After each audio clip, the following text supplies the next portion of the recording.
Hello, everyone. Thank you for tuning in. I am JayLee. This is JayLeesCorner. I know you've been gone since last week, Thursday. You ain't got no thumbnail, but guess what? I am here, okay? I was like, all I can do is show up and talk about the topics. I don't have the time to do a thumbnail today because I doesn't feel like it, okay? But anyway, I hope y'all are having a good day. I hope y'all have already done a couple of things as far as, making sure you like the video, okay? Make sure you already, it says been subscribed and all that stuff. Hit the little share button. Share me with those around the world, child. Follow me on the social medias, okay? Again, I am in live since Thursday. We talked on Thursday. Had a good old time, okay? But we're here today, okay? And, a couple of the people in my thumbnail, like one or two of them, it's people we'll discuss today, but I feel like, look, I'm here, okay? I ain't got no lipstick on. But I can't see it on my glasses. Hold on. I can see y'all. I was like, look, it's been y'all don't even know. Okay. It's only Tuesday. And it's already been a week. Okay. Is it Friday yet? I don't know. Okay. But thank y'all for tuning in, for coming in. Now, again, I got the topics for us to get into. Got that. Now, if you're watching the replay, it's probably on the replay, it'll be a thumbnail. Okay. We just don't have one for the live and whatnot. Okay. But I be taking breaks. Okay. I be needing breaks. I be, saying? Stuff be happening, life be lifing, and I be like, girl, I don't feel like coming on camera. I don't feel like I'm busy. I got things to do. Okay, and that's what happened on Friday, Saturday, Sunday, and Monday. I said no. But it's Tuesday, and I am here, okay? And before they get the commenting, let me go and put in my comment and say it might not be no new thumbnail, but I will be live, and here I am, okay? I'll be here.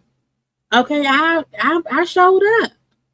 Okay, I showed up. I'ma probably show out because that's what I do when I've been gone for 4 or 5 days or whatever. I'll be disappearing, but I come right back.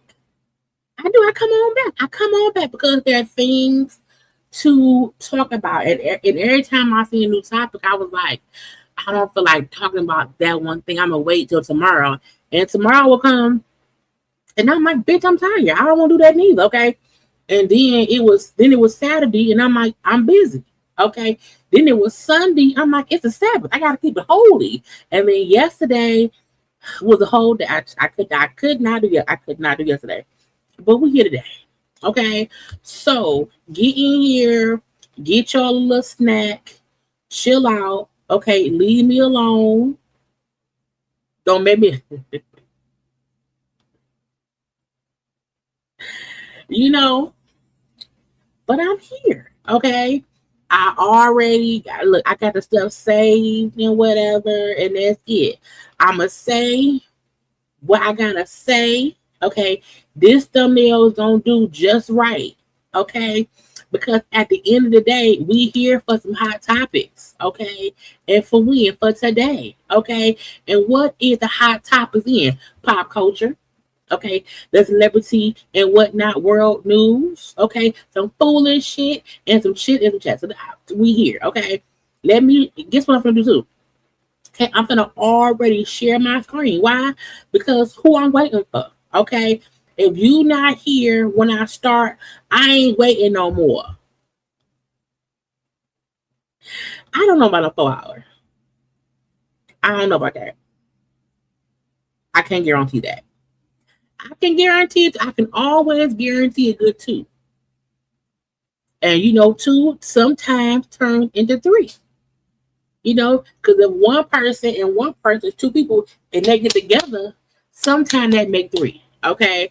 So I don't know if I'm gonna birth a baby and make 3 hours, but we shall see. And also I felt like, let me refresh my screen. I have not even looked at none of the because I have not looked at the eye of the G. Sometimes it's 9 o'clock. I ain't looked at IG since like 8. No, since like 7 p.m. So if anything new happened, I don't know about it.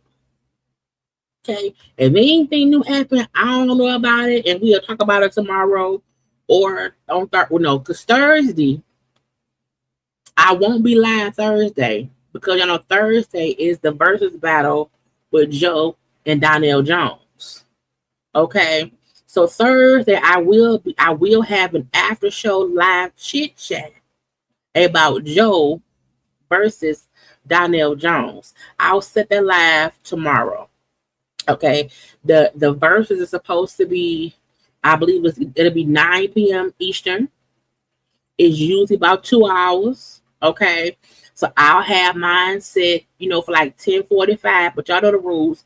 When the verse is in, I'm around here. And I no longer do the live watch along because I can't get paid from that. Okay, I can't stream that on this channel. I can put it on my other channel and whatnot. But sometimes I want to sit and stream child without no shirt on and not, I want to relax. But again, I will have an after show live chit chat Thursday around 10:40, 11. So whenever the verse is in on Thursday, we're gonna have a good old after show chit chats. Okay. Cause something tell me that damn Donnell and that Joe, I don't know. I don't know. I feel like Donnell Jones sip cognac, but he sip cognac real quick. And I was told when you drink liquor too fast, you get drunk quicker. And I feel like Donnell Jones gives me for his lips and his dimples and his eyes. And that damn hat he be wearing, Donnell Jones be around here sipping vodka and sipping not vodka, sipping cognac. Okay, sipping cognac quickly, and then he don't be knowing nothing about nothing but drunkenness. Anyway, uh, yes, I will do the after show live chat. Okay, hey, Happy 12th birthday to Miss Pinkberry's baby boy. Okay, happy birthday to him and whatnot. Okay, birthdays around here. Cocktails on the red. I might have a cocktail. I might. I might have a glass of wine. I got the wine bottle open now. The wine bottle's open. Okay, thank you. But yeah, okay. Yeah, I'm gonna set the live tomorrow because YouTube be weird. If you set a live too early, it go down in the people's feed. So by tomorrow morning, the live for Thursday's after show chat will be up so y'all can see it. Okay. But again, hello to everybody popping in. Okay, hey, how y'all doing? How was everyone? Okay. So, okay, the news. And again, if you just popping in, ain't no thumbnail. All we got is a general one. Okay, I didn't have no energy to make one. But if you watching a replay, by then is at least gonna be one up on the screen. Child wrong, but boom. So a lot of foolish shit going on in the world, and it's weird. Okay, I don't know what is going on with the people. Hey, I don't know what is going on with people. It's a lot of weird stuff, and I said, Jesus, I thought I saved. Wait, because it was one more right here. I want to start with this one because I kept seeing this story like yesterday. Okay, not yesterday, girl. Body cam footage showed when they rescued two daughters. Now, there were two little girls missing. I thought I saved it. It was two little girls missing, right? And the babysitter had allegedly kidnapped them little girls. And let me see, I want to find the thing. Because first of all, I was like, why are you kidnapping babies? I never understand a person like, you know what, I'm just gonna go ahead and kidnap a kid. Like, why would you kidnap a kid? Like, I don't be getting it. But it was all on the news, on social media. I can't even find it. But it was two little black girls, okay? And so child, the body cam footage. What happened? Because I was like, what happened that you can't lock yourself in a car, okay? You can't lock yourself in a storage unit. If you inside the storage unit, somebody would have had to lock the door outside. So the body cam footage shows the kids being rescued, but you can see they had to break in the thing. So I'm like, who put a lock on the door? Because if I walk into a storage unit or trailer or whatever, and if I'm on the inside, there ain't no way for me to get out from the inside because the door locked. Who locked the door? Hey, we got both cutters. Give them cover. Now I'm getting this happen in Atlanta. Come on, G. There we go. 1, 2. So again, it was a locked trailer. They had to break in from the outside. Who locked it? Contact. Show me your hands. Hands. Female to the far left. Now, nothing crazy happens, so, ain't no scare warning. We're saying. Hey. Do not move! Hey, man, call out to us. Keisha! Cover that door. Stand to talk. Listen. We're trying. Hey. Listen, Keisha, put your fucking hands up. Tana. Now, Keisha is sitting, if you see her hands up like these. Okay, she had her hands up. But I'm like, is she hiding too? Do me a favor. Let's go. Grab the kid. Up with you. So yeah, she was hiding in there. The kid was I got the baby. Don't move this baby back. You got the baby? All right, stay where you are. Put your hands up. You're all right. So, Here. Come on, baby. You good? 2 kids safe and sound. Thank God. I got it. I got basketball ready. Okay, get up. Now Keisha sitting her ass down on the ground. Okay.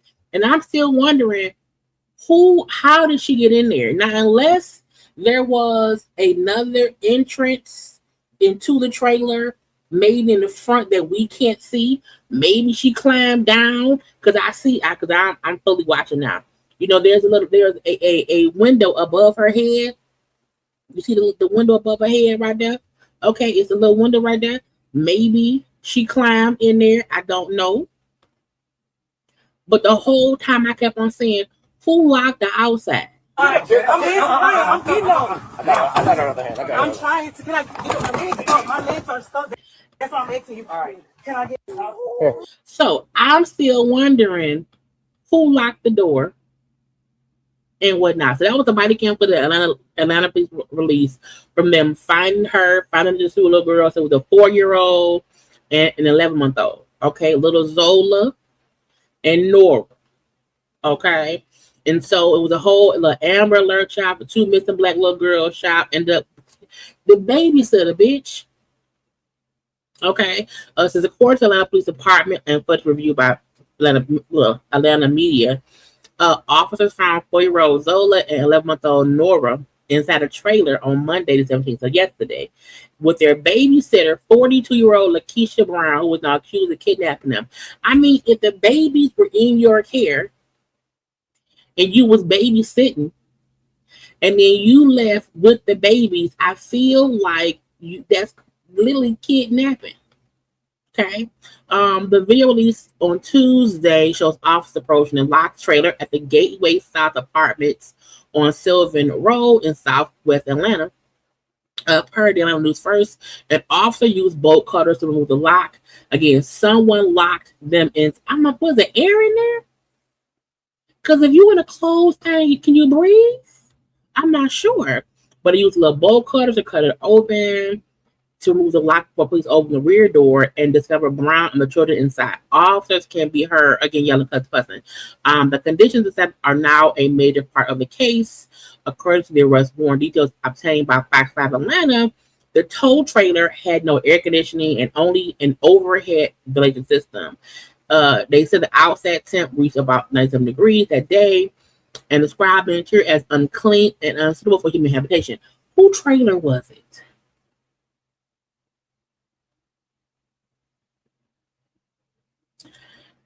I have a lot of questions. Okay.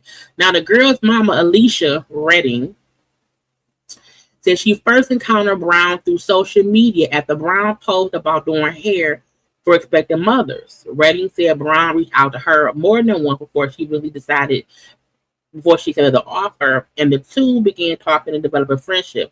Police said the relationship grew over roughly a year. First of all, you know, parents have to trust people with their kids after a day or two. You got to trust the teacher at the school. And, you know, for some parents who have like daycare or whatever, you do have to hope and trust the daycare center where your kid go has trustworthy workers. But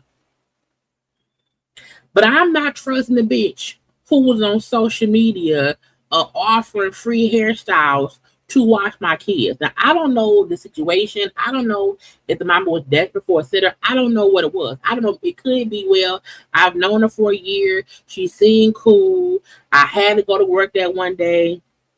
And so I let her watch my kids. But I also feel like, no, bitch. No. You know, I understand people having to leave their kids at daycare centers. Okay? And you don't really know them. You can do a little interview, a little chit chat with them. So I get it. You know, people leave their kids with strangers at schools and daycares daily. I'm also not going to go to a fucking daycare I saw on social media unless I know 18 of the people who know that daycare is a credible one. Okay. I'm not letting the local hairstylists promoting on social media watch my kids, even if I've been talking to her socially for a year. Is she a licensed babysitter? And to me, they were friends. It ain't not that friend of mine that can watch any kid I know unless I've known you my whole fucking life. Okay? It ain't not that. Not their new friend, not their new coworker, not their new nigga, nothing. So I'm not blaming the mama. I'm not blaming the mama. What I'm saying is stop trusting strangers who you know with your children. Okay? The local hairdresser girl should not be your babysitter. Do she have kids? Do you know where she lives? Obviously not, because she was living in that goddamn trailer. But thank God the kids were found safe and returned. Okay, the girl is arrested now, charged with, let's see, she charged with 2 counts of kidnapping and 2 counts of first-degree cruelty to children. Lock her ass up. Now again, I'm still wondering who locked the trailer. What the daddy at? Did the daddy send it? I don't know. All I'm saying is my main question will be Lakeisha. Her name Lakeisha. What's her name? Did I just call her Lakeisha? Her name? What's her name? Yeah, Lakeisha. Who locked the trailer? And if she said I locked it, how did you lock the trailer and got in the trailer? I just want to know, okay? Because if she say someone locked me in, well, bitch, who? Because some kind of way the trailer was locked with a whole, you know, a little deadbolt lock on it. Okay, but bitch, stop letting strangers around the children. Okay, you barely should let people you know around the kids. It's weird. So a 48-hour rooftop standoff ended because the fool fell asleep. Okay. You can't be standing off with the police and fall asleep. That's just stupid. Now he up there on the roof, bitch, sleep. Just catching some Z's. Okay? It says, for 2 whole days, a 37-year-old man's rooftop standoff over there in the UK came to an end because he fell asleep. I'm like, see, he wasn't even, is he naked? They put that man's drawers off. You can't be out here having standoff and not being some little good old blue jeans. You can't be doing that in darker pants. They come down too easily. And you are a dedicated cop. You are a dedicated cop to pull someone's pants down, they dick and ball naked, and they fall in your face. Okay? Don't nobody want a strange man's dick and ball in their face. The cop did. Police said the situation started Thursday and stretched into Saturday, with the men allegedly assaulting emergency responders and even throwing roof tiles at one point. A nearby resident reportedly had to leave their home for safety. But again, after 2 days of 48 hours of chaos, he was tired. They had to wait him out. He needs a little nap. Little baby, you need a little nap. Okay.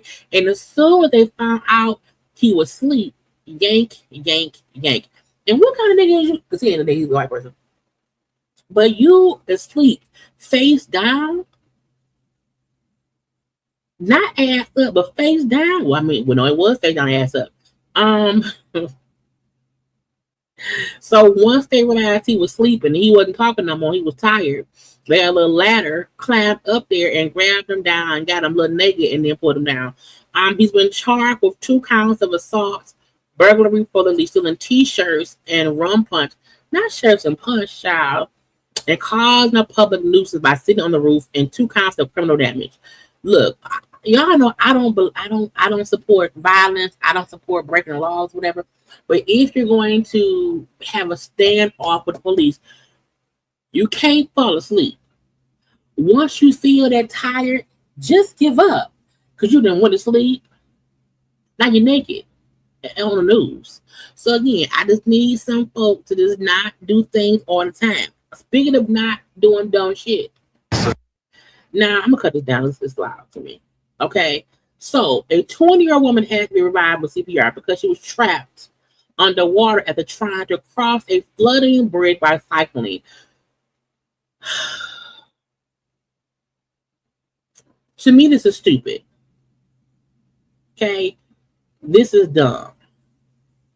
Okay? On August 13th, the family of cyclists ended up in a horrific situation, okay, because of the flooded bridge. And no one wanted to turn back, okay? A 20-year-old woman lost her grip while walking her bike across the submerged bridge. Here's the water in the wash. You can see it's kind of deep. There, so easy to get yourself in a little bit of trouble if you don't know what to cross.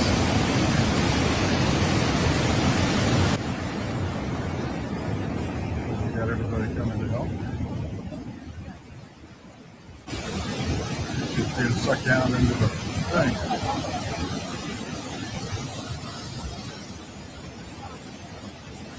Yeah, she's in the hole.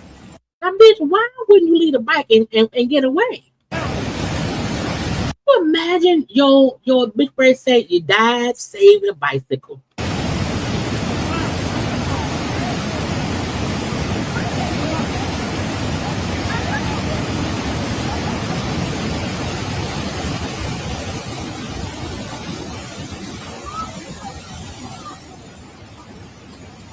And damn, you might take 8 people with you.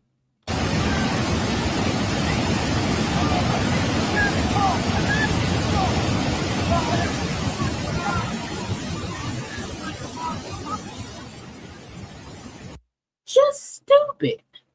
Just dumb.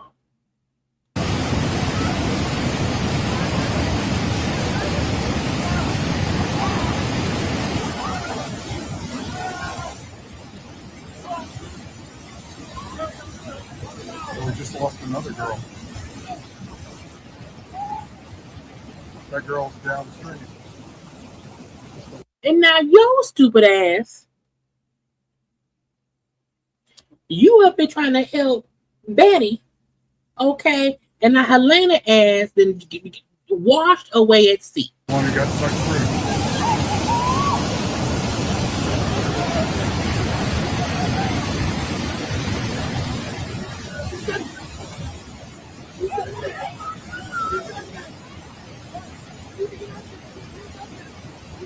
Now, I don't know how long ago I had to watch, but again, the lady didn't die. My issue with this whole thing is, I get it. You're a cycle of cyclists cycling together. Okay, you're a family of people out here full line on the bikes. Okay, and y'all came across a little bridge that was submerged through the flood. Why would y'all not think to not cross the flooded bridge? Okay, or once you cross the flooded bridge and your bike is stuck in the flood, because again, right here, she could, I think, if she would have let go of the bike and saved herself, you would not have been submerged in the water. Okay, get Betty ass drug over the lake. Okay, no one would go help Betty. They all trying to help Elena ass, and it's just just some bull stuff. Okay, this some bull stuff. I was like, I don't understand why anybody would not let the bike go. Cause who want you wake up dead, and God say, why would you hold on to the bike?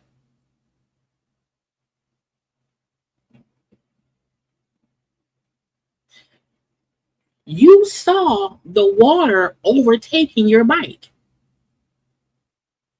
All you had to do was use your hands, 1 and 2, to save yourself. But no, you're holding on to the bike, and then you lost it. You almost lost your life.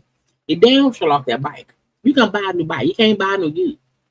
And if I was Betty, I'd be pissed because I done got walked away, okay, wading in the water, and no one came to save me. So I'm drowning, she drowning, and we just out here just cycling.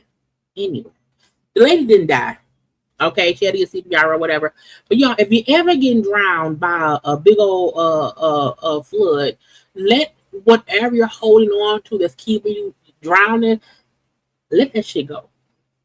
Okay, you don't need it. I don't know who this lady is, but this to me is a tall tale of sometimes you don't need no more children because you already struggling. Hey y'all, we on our way to the doctors. I am gonna need help getting back because it's the bonnet, it's the titty pockets, okay? Nuke never sent the money. Because who say, you know what? I'm gonna put my titties in a pocket. I'm gonna put something around my neck. I'm gonna put my titties in the pocket. I was like, now why would you put your titties in the pocket and then go money for the Uber? Nor did he replace the $50 that I was upset about. He still never replaced the debt. So, can anybody help us get back from the doctor's appointment? It's going to be about $50 to get back. Hey y'all, we on our way to the doctors. And I'm like, is that a Christmas day? I don't think it's Christmas time. So she was done. This is a social media person named Queen Op. I don't know Queen Op. When I was scrolling social media, I'm like, why are some titties in the pocket? And why a bonnet? And why she $50?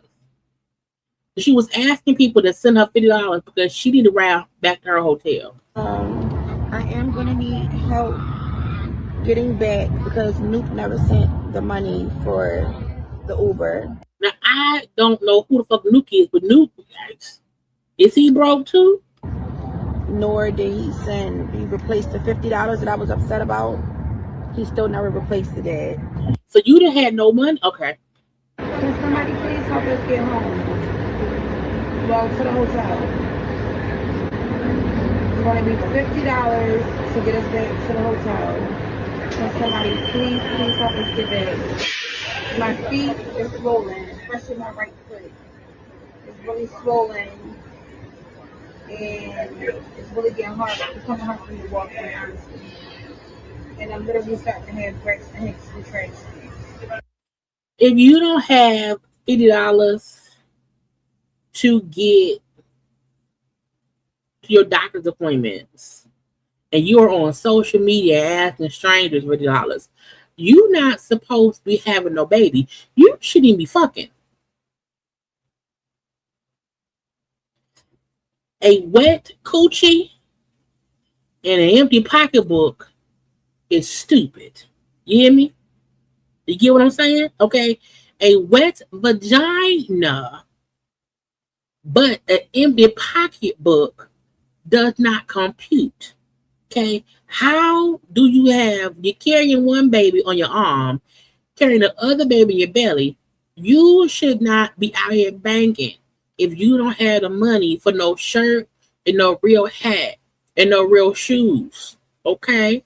Now, I'm not telling anybody what to do with their body, and whatnot. I ain't saying that. All I'm saying is, how you fucking broke?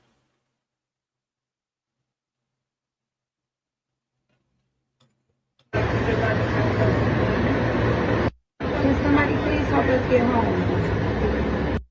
Next week, my son leaves for college. My autistic 18-year-old leaves for college. I wasn't invited, but I deserve not to be invited because I'm a piece of shit mom. Oh, okay. But anyway, I wasn't invited, but I was still gonna show up. I hope you take that bonnet off. Invited, just to give him a hug, give him a kiss, tell him I love him, good luck. But I don't know if I should overstep those boundaries because I do know that there are certain boundaries, even as his mother, that I lost. So, he's 18 now. So it's like, what do y'all think? Do y'all think I should stay your titty towel ass home? Okay, you need a bus fare. You can't afford to go see my whole child because I didn't look at any of this. I didn't look at any of it earlier. Okay, my only point was Nobody should be out here in a goddamn titty towel, okay, with titty pockets and a bonnet on, knocked up and pregnant, asking for $50 for the bus ride. I just feel like if you gonna fuck, then fuck for $1. Okay, if you broke and ain't got no monies, okay, you better do some things for some change. Okay, don't try to be out. Look, I don't promote prostitution. I don't. I promise I don't. All I'm saying is, if someone wants to play in your pleasure box, okay, charge them because you don't have no money. Because to be begging for $50 on the social media while you're pregnant and holding a whole toddler on the bus route with your titty towel, girl, the fuck, girl, look, I have never fucked for $1. Okay, I've never had to, but if I had to, I mean, would I fuck for $1? I mean, you know what? I think everyone has had sex with somebody and got some form of payment. You may not have discussed payment up front, but even your boyfriend, if y'all doing whatever, he give you a little, he paying a little bill here and there, a little dinner here and there, you know what I'm saying, a little gas, all the things. All I'm saying is nobody to be out here knocked up and pregnant and broke. Now, maybe if he paid her, 8 months ago, the money ran out. I don't know, girl. But if you can, and also, truth be told, if you broke, get you some birth control pills, okay? Something. You can't afford a baby. What is you doing? A woman arrested after allegedly stealing from Walmart and then dragging a police officer with a car when he tried to stop her. Why y'all be stealing from Walmart? This cell phone video shows the moment that suspect took off on a Covington police officer Friday afternoon on Highway 142. The driver left so fast, the officer just held on as best he I mean, technically, that ain't her fault. That's his fault. He held on. could. Police have identified the suspect as Destiny Riggins. Fox 5's camera was rolling as officers took her into Covington Police Headquarters just after 8:30 p.m. She's now facing felony charges, including aggravated assault on an officer. I didn't assault him. He did that. That wasn't me. He held on to the car. I didn't hold on to him. That's his fault. Medics took that officer to Grady. Detective Daniel Seals says Riggins was suspected of stealing. About 4:30 this afternoon, officers responded to a shoplifting at Walmart. The suspect had left by the time the officers got there, but our officer actually located the vehicle across the street, pulling into QT. Police ended up locating that car in Porterdale with 2 people in it, but not Riggins. The suspect we were looking for was not in the car at the time. Covington police say they ended up finding her in an apartment complex. Now, not only is she facing that shoplifting charge, but felony fleeing and aggravated assault on an officer. There's nothing at Walmart worth jail time. And I mean that from the bottom of my heart. There's nothing in the Walmart that's worth the jail time. Unless you stole the safe in the back and the safe got a half meal, okay, and you pulling off to keep the half meal, bitch, whatever you stole from Walmart ain't worth assault charge on an officer. It just isn't. Not today, not ever, okay? Even here in Detroit, okay? They shut down one of the gas stations here because they say they were selling illegal marijuanas, okay, and some tobacco products to children. Now, I'm going to be real honest real fast, okay? What was this one at? This was at the Citgo on 7 Mile and Grass. Not 7 Mile and Grass shit. You know what? That Citgo, I feel like that Citgo is close to the 8 Mile and 7. If it's the one I'm thinking about. Wait, no, it's on 7 Mile, not on Grass shit. What the fuck is a Citgo? That's a BP. I don't know. I digress. I'm going, oh, on the corner. Okay. That's like 7 Mile and Shaner. Not Gratiot. I digress. My point, gotta get all off topic. Okay. My point is there are many gas stations in the city that is selling stuff. Okay. And not just in the city of Detroit. Okay. Over in Caucasian cities too. You know. Now this gas station was doing a whole bunch of illegal shit. Okay. It says the investigation began after a citizen complained. Somebody snitching. Okay. A citizen complained about activity. Police said an undercover operation confirmed that an employee sold tobacco product to a minor. During a separate operation, a marijuana pre-roll was allegedly sold to an undercover officer. A search warrant, a full search of the gas station, reportedly uncovered 252 pre-rolls. Okay. 17 THC vape pens, and $397,000 in cash and 5 firearms. Let me be honest. Let me tell y'all. Any gas station, okay, any gas station that has 252 pre-roll marijuana cigarettes, basically 400 grand in cash, and 5 guns, it's a drug house. Okay. But don't get it twisted. The same shit is happening in the suburbs. Okay.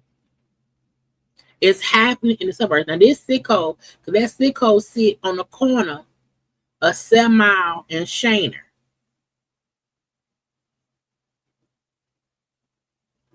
Right on that little corner. Ain't nothing around there going on but the rent. Okay. Now, should they be selling weed and stuff to kids? No. You know, they should not. Well, all I'm saying is please don't act like only, you know, these little gas stations in the city, okay, is the only ones doing the things. Okay, selling the stuffs. They aren't. Now we need to now we in look, it's kind of crazy. Now this is the east side of the D. Okay. The 7 Mile and Gratiot. You know, Gratiot is just a more popular street than Shaner. But that's the sitcom I'm thinking about. That's it. If that's the one that look corner, that's right there at 7 Mile and Shaner. You've been that corner, you drive down, you know what I'm saying? And it's not much in that area either. So if child, but 400 grand in cash, 400 grand in cash, ain't nobody going to no gas station and paying in cash to where they would have 400K sitting around there. They selling drugs. Well, now they shut down. Okay. You know, they also say approximately 30 smoke shops and 5 gas stations have been shut down during similar invitations. Where they at though? What city they in? It's just not the only things happening in Detroit. It's happening all over. Okay. What I want to go to next? I seen this one. So this is an example of you either want the job or you want to be popular on social media. Okay, I just want to know. A Waffle House allegedly fired an employee after 20 years. First of all, is this gonna sound mean? Who the fuck worked at the Waffle House for 20 years? Is he a manager? Again, Waffle House reportedly fired an employee of 20 years after he went viral for rapping about the restaurant. I just feel like he has to be a manager. Welcome to the Waffy, where you know we got options. You can get the all-star breakfast that comes with a waffle. Order a bacon and see and a patty sausage. With toast and grits to get the hash brown with the top. Welcome to the Waffy, where we got all of the options. How old is he? If he's worked there for 20 years, is he? Because he don't look. Is he 40?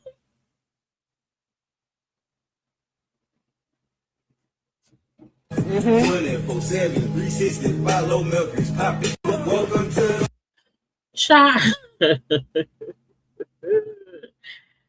Edric Riley worked at Waffle House for 20 years, reportedly lost his job after going viral for rap he filmed while wearing his uniform at work. Riley rapped about the restaurant and encouraged followers, go stop at your local Waffle House.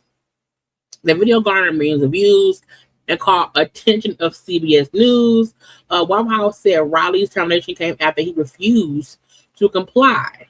Okay, he refused to follow company policy that prohibits employees from using company property to create content for personal promotion. Okay, now this fool Riley admitted to TMZ that he was previously warned to delete social media posts featuring him in his Waffle House uniform, but he still made content. Now, nigga, well, it's sad, but R. Kelly has to be the voice of reason. Is this camera on me? Yes, it's on. That's stupid. Use your common sense.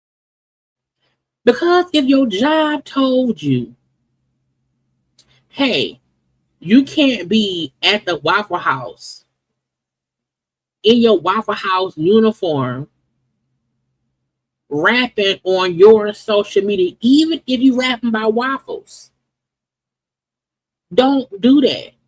Now, I don't know why he didn't just take off his uniform, okay, go to a whole different Waffle House in his own clothes and rap while sitting there and being a customer. To be rapping in the Waffle House uniform in the kitchen, bitch, why would you do that? You can get the all-star breakfast that comes with a waffle. Then you got the other employees all on camera too, in their little outfits. With toast and grits to get the hash brown with the top. Welcome to the waffle where we got all of the options. 24/7, 360. Now everybody fired. You fired, they fired. Their little song at the Waffle House is child. Look, yeah, I don't be promoting. I don't be trying to help nobody break no rules. I don't. If your job, look, there's a reason I don't post nothing from my job. Anytime I post, I am only in my office, which has no indication of where I work. I don't report myself walking into the office. I don't report walking through nothing, because I'm like, you have to respect a policy that most jobs does not want anything that you doing while at work on your social media unless they approve it. You know what I'm saying?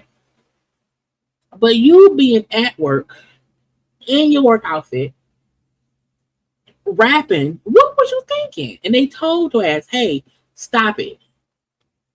Don't do that. Okay, cool. I'm going to take off my uniform. I'm going to go to a different Waffle House, not the one I work at. Okay, and I'm going to rap there. That make most sense, because you can't fire him for being a customer at Waffle House rapping on his off time. Okay, y'all have to use your child. And then, not he, child. So yeah, I was warned to delete stuff, to not post in my Waffle House uniform, but I kept doing it. You know, Riley said it was painful to be fired because the Waffle House was his first job as a teenager. And he has since opened a GoFundMe to help. Girl, go on, bitch, Google. GoFundMe. Every day I be like, man, I'm a child. One day I'm gonna just say fuck it and do a GoFundMe. Cause I'm like, I don't understand how people be like, you know what? Give me your monies. I'm like, why would you do that? Let's see. Is this him?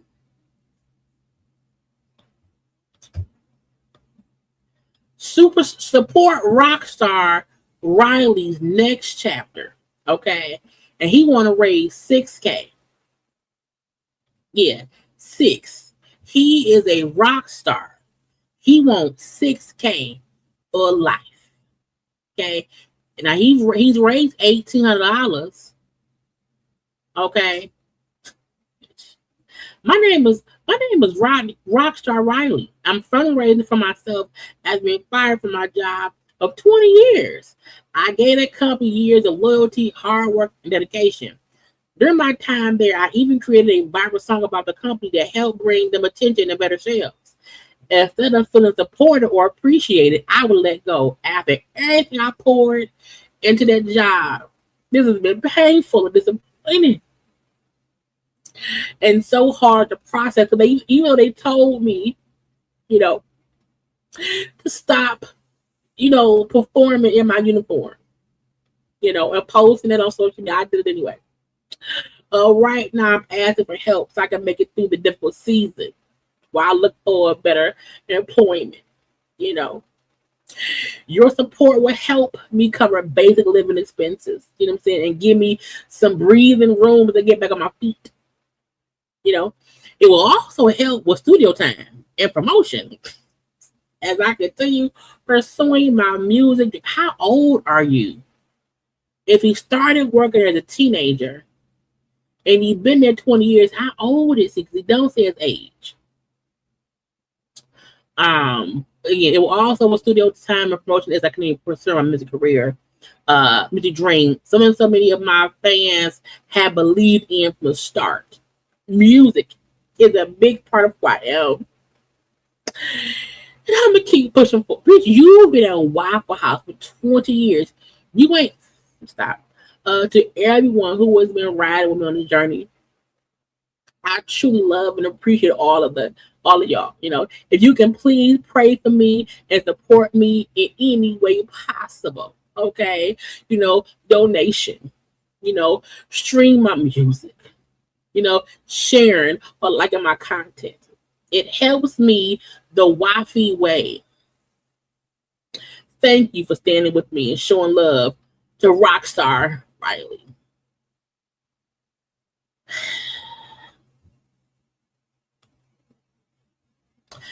I'm not even trying to be a hater. Y'all know. I don't be hating on people.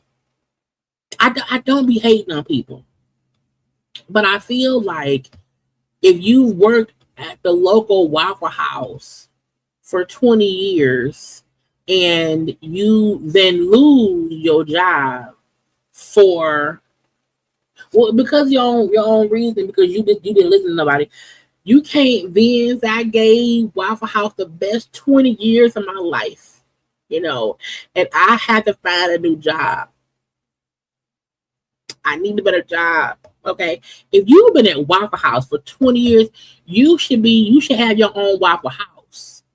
Okay. You should be a manager. Okay. You should be able to go to McDonald's, to Wendy's, to the Piggly Wiggly, to Dairy Queen, to Red Lobster. Okay. You should be able to work. You can work security. You should have no problem getting another job if you have 20 years of experience working at Waffle House. You have to be strong to work there. Okay, you gotta have quick on your feet. There's so much that goes into working at Waffle House. But I'm not. You got 20 years vested in that shit. You ain't got no 401k. 20 years. I have been at my job since 2015. So it'll be 11 years this month. Okay, I can open my own billing service if I needed to. Okay, but I like my benefits of my job anyway. Don't try to be at your job fucking with them people. Okay, if they tell y'all, hey, don't do shit in your outfit, your uniform, then don't do it. Okay, just don't do it. That white man that killed the other white man said he killed that white man. With today's guilty plea, Mr. Mangione has accepted full responsibility for the death of Brian Thompson, arising from the events of December 4th, 2024, outside of the United Healthcare Investor Conference here in Midtown Manhattan. It was a single tragic event, yet he's being prosecuted twice for the same conduct. He did it. He is now pleaded guilty. He did it. It was a federal case and also a state case. So that they're trying to say, hey, if he's pleading guilty in the federal case, y'all should not be able to still prosecute him on the state side. Because sometimes federal takes precedence over state. It's fine or whatever. My thing is this. Send him to prison. Okay? Prison. Because he did it. He did it. Okay? This happened back in 2024. Again, this was a crazy situation. And while I know, the cost of healthcare and what they will cover and all these things, it's a shit show, okay? But you can't go around killing people because you're upset, okay? So he pleaded guilty so that one white man killed the other white man, pleaded guilty, and we shall see if he's sentenced in real time. I don't know. Okay? I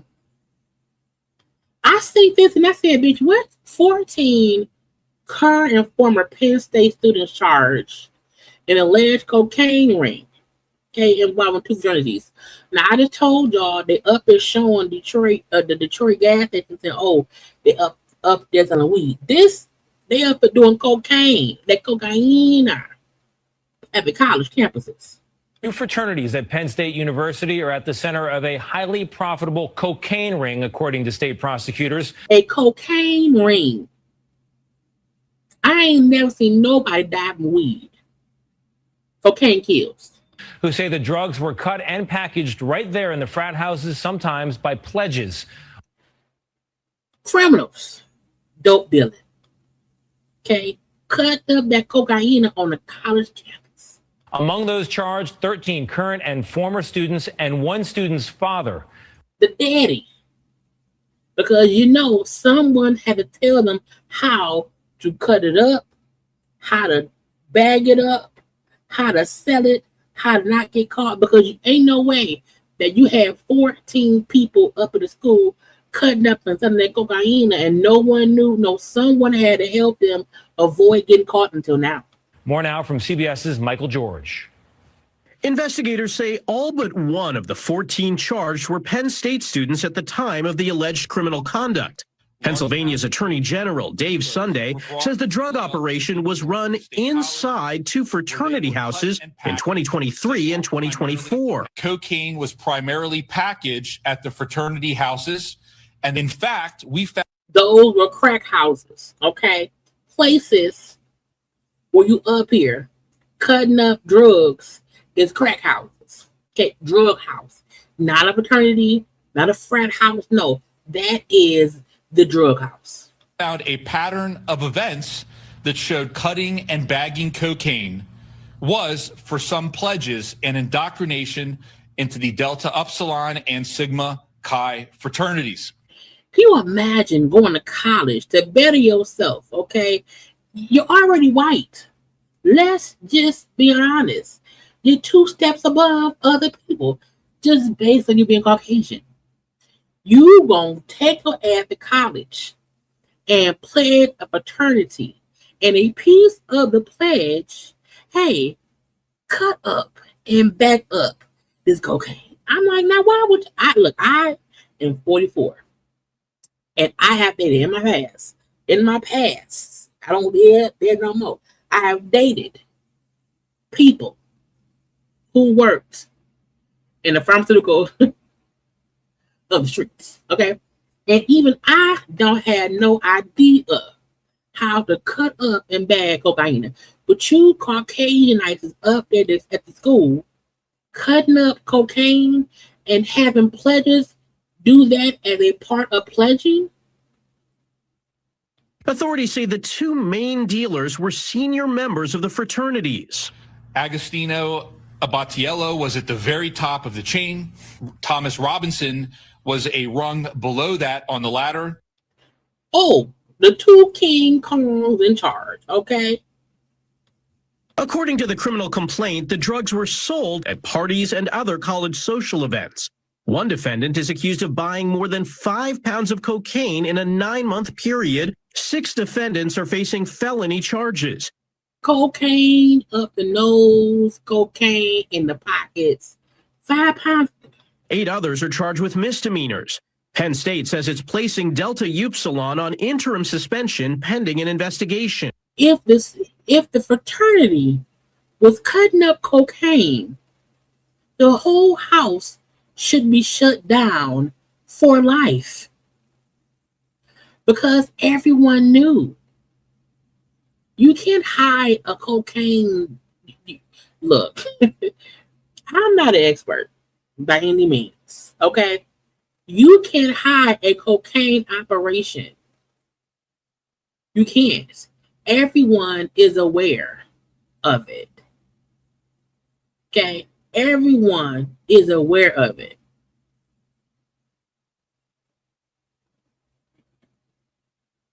Okay? There is a way that you was around it, and it's like, whatever. The whole fraternity should be shut down. Okay? The period. Because once on any school campus, okay, everybody know, and you know Alpha Psi Piccolo around there, get that stuff. You need that stuff, you go over there to Piccolo on them. Yeah, go Piccolo and them, the white boy, the Asian boy, the go to them. The white fraternity, yes. They be up there cutting it up. You want 5 pounds? They got you. Okay? People on that campus knew where to get the cocaine from. It says Sigma Chi isn't recognized by the university. The packaging happened at off-campus fraternity houses. It happened on the school's watch. Okay? Lock their asses up.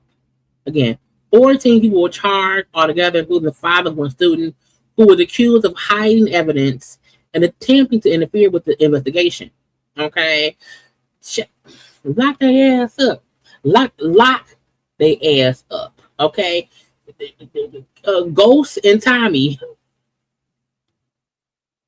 okay, out here, just felonies.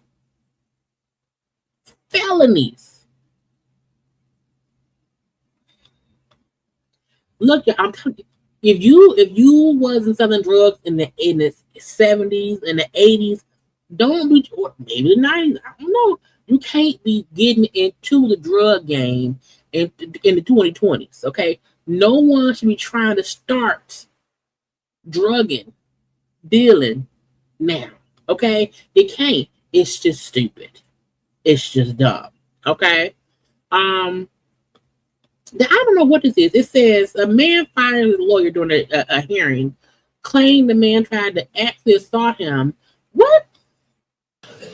You still want to? You high? Your Honor, I met with Mr. Sledge yesterday. Yesterday, I was informed that he was going to fire me, so I was just inquiring if he wanted to proceed with the Nelson hearing. The situation with Mr. Sledge is on October. When you are an attorney and your client is looking at you like you stupid, go ahead and walk away. Just go ahead and walk away because something ain't right. October 17th, the alleged victim in this case gave a written statement saying she wants to drop the charges. As I explained to Mr. Sledge, the state's already aware that she wants to drop the charges. And they're not going to just because she's provided a written statement. So she went to the state attorney's office and filled out a drop charge for him, didn't she? Yes, she did. So Mr. Sledge, just so you understand that the state can go forward with charges even if the alleged He looked like he might kill this man. victim doesn't want to. All right. So that's what Mr. Kleins is explaining I'm to not you. studying him. What y'all talking about? Say again. What are y'all talking about? We need to get this show on the road then. All right. So do you have any issues with Mr. Kleins? He's fired. This man tried to sexually assault me yesterday. This man be tripping. He came to the jail talking about he could help me if I pull it out of my pants. I told him, man, you tripping. All right. I don't know, man. Have we done a competency evaluation yet, Mr. Sledge? last week, Your Honor, Dr. McDonald went to the jail to meet with Mr. Sledge. He refused to meet with her. Okay. Let me explain something to you, and I explained it to you last time. Mr. Sledge, Explain Mr. nothing, Sledge. man. I don't have to do nothing. You can't tell me nothing. The lady said I don't have to if I don't want to, and I told her no, period. That's it. Now let's move forward. I ain't talking about No, that. you need to Done speak. with that. You need to speak with the doctor when she I ain't comes. speaking with nobody. I'm pro se. I want to move forward. For go pro I se, haven't. he's fired, We and that's haven't what had. we gonna do. We haven't had a Ferretta hearing yet, Mister. I want to go pro se. It's my right. Okay, let me explain something to you. You know,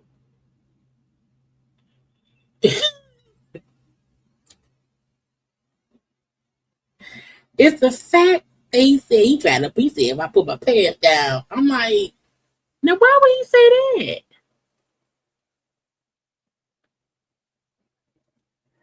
Girl, run the cameras back.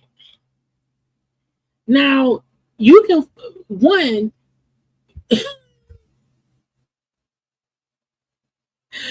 Because who says that? Okay. Oh, okay. Well, I don't know why. I don't know what to do. Because the man said he tried to sexually assault me. He said if I put a pen down, he can help me. I mean, he can't help you that way. Okay. But was it on camera? What happened? And to go from that to his side, okay, he can't help me. It feel like he thought if the girl who I did whatever to drop the charges, I should be able to get out.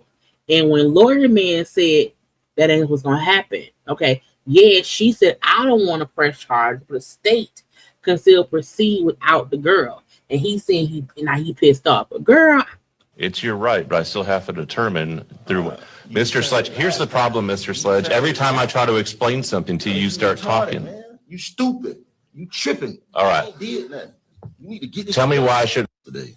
This man tried to find you in contempt. Hey man, whatever you want to do, man. I'm ready to go to trial. Okay, well, I'm finding you in direct criminal contempt for what you just said, specifically calling me stupid. Okay. Anything you want to introduce as far as mitigation before I announce your sentence? Whatever. All right. 6 months county jail consecutive to anything he has in this case. You want damn. to meet with the doctor now? I can fill out an appeal. You can certainly do that if you'd like. Are you going to meet with the doctor? No. I'm pro se. I don't got to meet with I haven't allowed you to do that yet, sir. We have to go through what's called a Ferretta hearing before we can do Let's that. do what we want to do then. All right. Set him for a Ferretta hearing. When y'all want to do that? Find you in contempt. You can't be in court that's acting all stupid. That be the part. I don't believe that white man said, hey, give me your booty and I'll help you. I don't. You wanna know why? I think because white man should know the black man ain't giving them no butt. Okay? That black man don't look like a person who is gonna offer up his booty cavity to get out of jail. Okay, so I don't see the car. I feel like the white man would know the black man to give it a chance to would beat his ass. Okay, I feel like if he wasn't shackled, he probably would have beat that man ass in court. But I digress. Okay, you can't go to court and not want to listen to what the judge is saying. By telling you, hey, cool, you want to go pro se, fine, but before you can do that, we have to do this. Cool that you want to represent yourself, cool, but we have to do steps 1 and 2, and that what you want is step 3, sir. To then to the judge, he's stupid. Now, why would you do that? Now you have to do 6 months in county jail on top of whatever they give you. And please believe these judges be talking.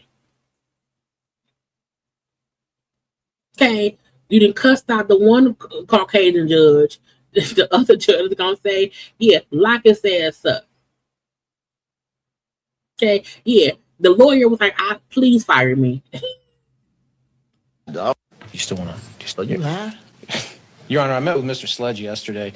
Yesterday, I was informed that he was going to fire me.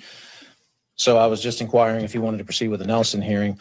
The situation with Mr. Sledge is on October 17th, the alleged victim in this case gave a written statement saying she wants to drop the charges. As I explained to Mr. Sledge, the state's already aware that she wants to drop the charges. And they're not going to, just because she's provided a written statement. So She went to the state attorney's office and filled out a drop charge form, didn't she? Yes, she did.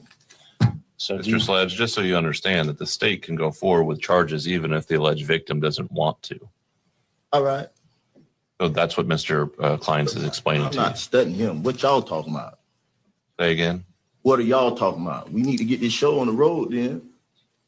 All right. So do you have any issues with Mr. Kleins? He's fired. This man tried to sexually assault me, yo.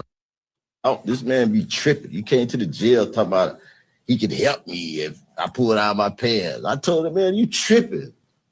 All right. I don't know, man. Have we done a competency evaluation, Mr. Sledge? last week, Your Honor, Dr. Mc. You gonna put my pants down, man? What the fuck, girl? Anyway,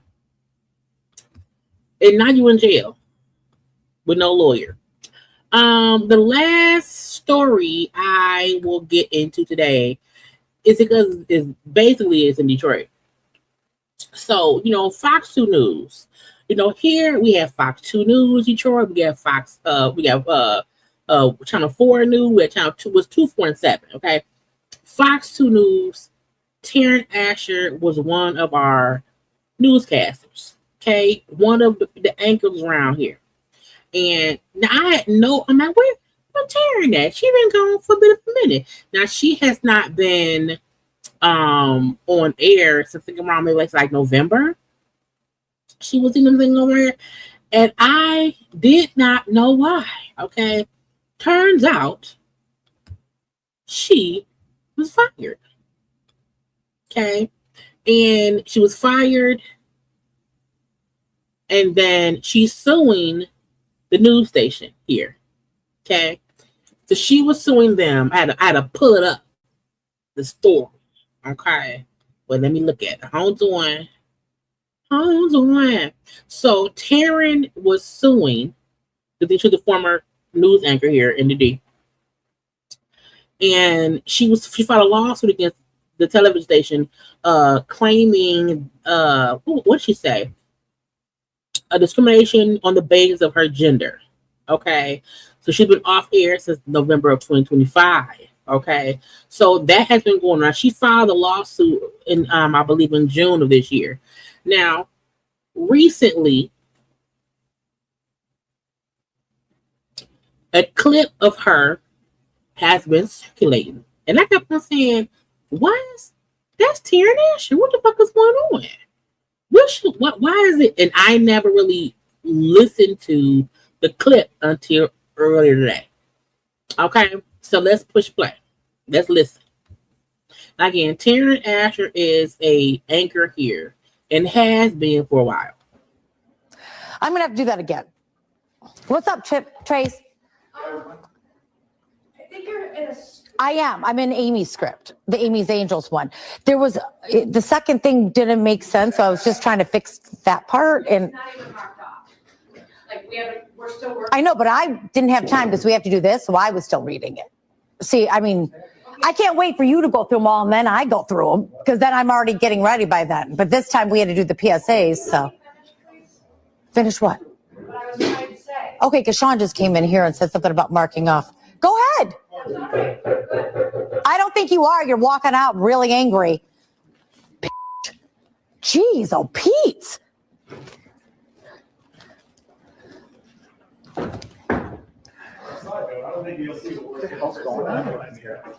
Can I please finish what I'm going to say? What the fuck? Grow up. Yes.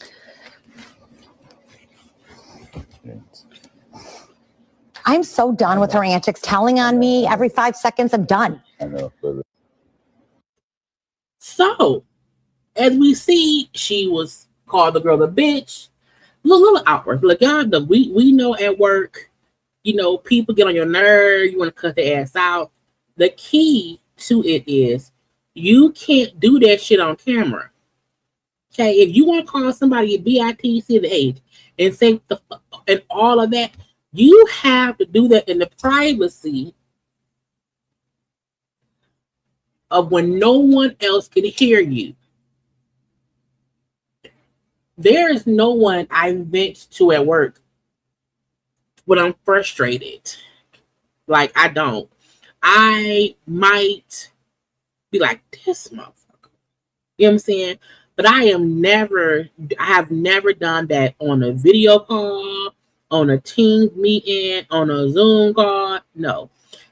I even be at work, and if I am frustrated, I'll look around like, wait, go around. And then I'll say, like, this shit's crazy. But you cannot do that in front of a room full of people, let alone when you're on camera. I'm going to have to do that again. What's up, Trace? I think you're in a... I am. I'm in Amy's script, the Amy's Angels one. There was, the second thing didn't make sense, so I was just trying to fix that part. And so I don't know if I can hear the girl in the background. The girl in the background is trying to say, she's trying to say something, and it does come off like Taryn was kind of cutting her off, which means you can tell they probably don't get along. And sometimes when it's a person who you do not get along with, you have to learn how to play the game. Because some people will actively try to aggravate you in front of other people because then you look like the crazy person. I know, but I didn't have time because we have to do this, so I was still reading it. See, I mean, I can't wait for you to go through them all, and then I go through them, because then I'm already getting ready by then. But this time we had to do the PSAs, so. Finish what? What I was trying to say. Okay, because Sean just came in here and said something about marking off. Go ahead. I don't think you are. You're walking out really angry. The moment she said, bitch, I was like, now why would you do that? And take it, that lady might be a full flaming bitch. But why would you call her a bitch in front of everyone? There's ways to professionally call somebody a bitch in front of everyone without saying bitch. And Taryn did the absolute worst thing. She reacted in front of everyone and on camera. Jeez, oh Pete.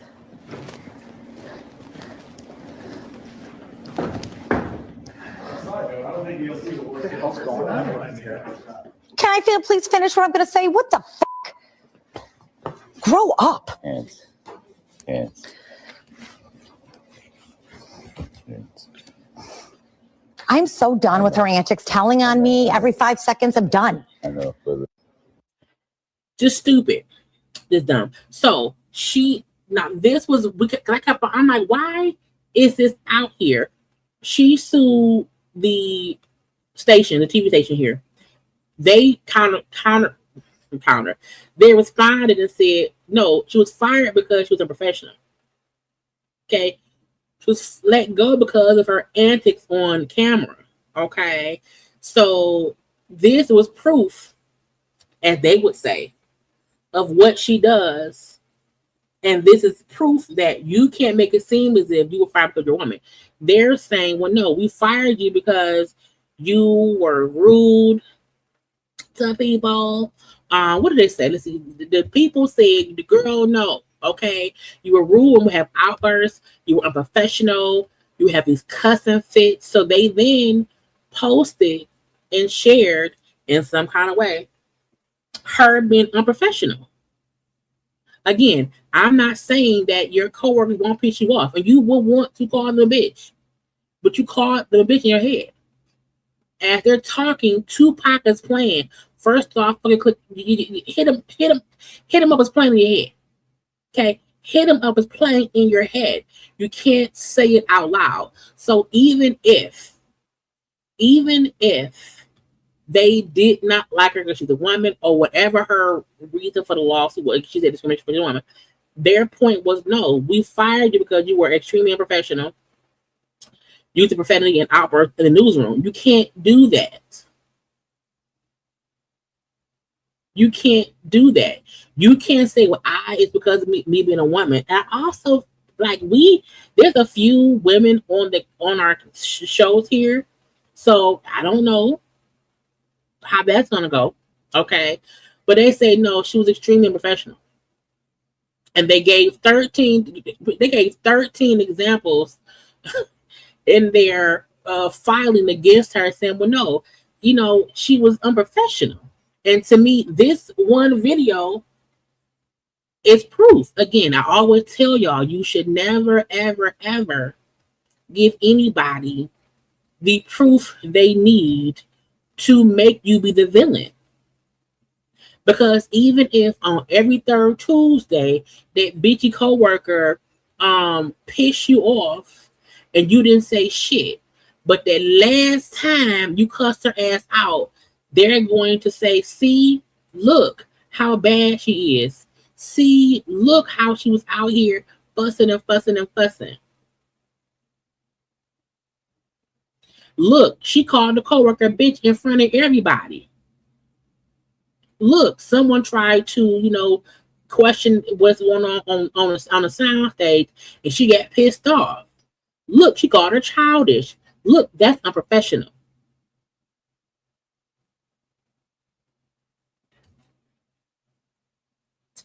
You cannot allow people to call you to react in front of other people. Go cuss her ass out in your car with the windows rolled up with the music blasting. Cuss her ass out in your head. Okay? You should never, ever, ever, ever, ever do this shit on camera in front of everyone else. That's just stupid. That's just dumb. Okay? So because it's 64 pages. I'm not reading all that shit. Okay? I refuse to read it. But their point was, we didn't fire her because of her being a woman. There was no discrimination. We fired her because she has been extremely unprofessional in the workplace. Okay? And we can't have that. And then once they see, and even if because they also said that she would be mean to people. No, they said she confronted somebody who she thought went to the higher ups to complain about how she was being treated by Taryn Asher. And you can't do that. If you know that someone went and told on you, or if someone went and complained about you, you can't confront that person at work, because that's called you being difficult. You causing a hostile work environment. Okay, but they said she engaged in shouting at other employees in the newsroom about the order of guest interviews. She told someone that they had after she would she's shouting at other employees in the newsroom about the order of guest interviews, even though she was one who misread the schedule. So again, and this is the other too. Even if they don't like you because you're a woman, they will then count every itty bitty thing you do that's against the rules. If they don't like you and you're gonna piss the bitch about, oh, I hate this, I don't like that, you can't give them a reason to fire you, because they're gonna nitpick and they're gonna write down every little thing. And if you are on camera calling your coworker a bitch, oh, I hate that right there is ammunition that, well, no, look at how she acted this one time on camera. And this to me showed a beef between her and that girl. So you can't do it. You shouldn't do it. Jeez, oh, peace. Grow up. Fucking bitch. You can't do that. Look. I have there are many times where I have wanted to cuss somebody out, and I always make the decision to be like, I just won't say shit. But I can look at you, you can see the bitch on my face. I don't have to say it. I don't. And I just respond to things in a professional way. I don't need to cuss and fuss and nothing. So it's not that I don't believe her, but I feel like you should never give anyone the ammunition to make you out to be the villain. Unless the coworker came and like nudged you or came and like pushed you or came and said, you fucking hoe. Like, that's one thing. But if we're going over the fucking podcast or whatever, and bitch, I don't care. Oh, you want me to finish this? You want to read it first? Okay, go read it. Let me, case in point. You're telling me that what I'm reading isn't ready yet. Cool. I'm going to go sit in my dressing room. You fix it and let me know when you're ready. And I'll walk away. Because I'm just saying, okay, cool. It ain't ready. Cool. Finish it, bitch. If she's saying you're reading something wrong because it's not queued up yet. And if your response is, I know it's wrong. I'm trying to work around. I was okay. It's not right. It's not ready. Cool. I'll be in my office. Let me know you're ready. And that's it. And that's it. And as I walk to my office, and as I close the door, you punk ass, monkey ass bitch, I can't stand you. But no one heard me say that. It's not on camera. And the way the room gets silent, after she said, bitch, lets me know they're used to her acting this way. And they all was like, okay, what's going to happen next? I'm going to have to do that again. What's up, Trace? I think you're in a... I am. I'm in Amy's script, the Amy's Angels one. There was, the second thing didn't make sense, so I was just trying to fix that part. And It's not even marked off. Like, we're still working. I know, but I didn't have time. And as the girl that's trying to talk about whatever was wrong, Taryn cut her off, start talking. Let the bitch talk. It's not ready. Cool. Come get me when you're ready. Because we have to do this, so I was still reading it. See, I mean, I can't wait for you to go through them all, and then I go through them, because then I'm already getting ready by then. But this time we had to do the PSAs, so. And the girl was saying, can I just finish my statement? Because you cut me off. Finish what? What I was trying to say. Okay, because Sean just came in here and said something about marking off. Fuck Sean, Taryn. Fuck Sean. Go ahead. I don't think you are. You're walking out really angry. Once the bitch came out. Jeez, oh, Pete. Dead silence.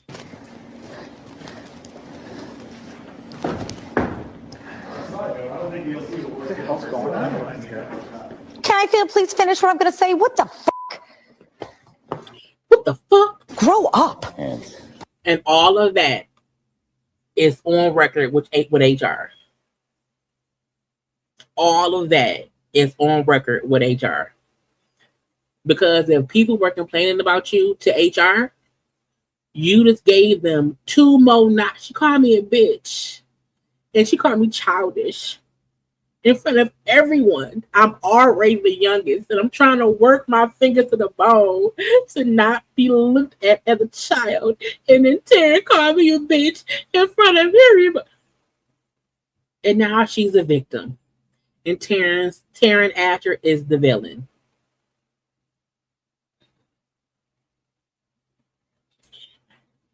Don't let people make you the villain in their story. Okay?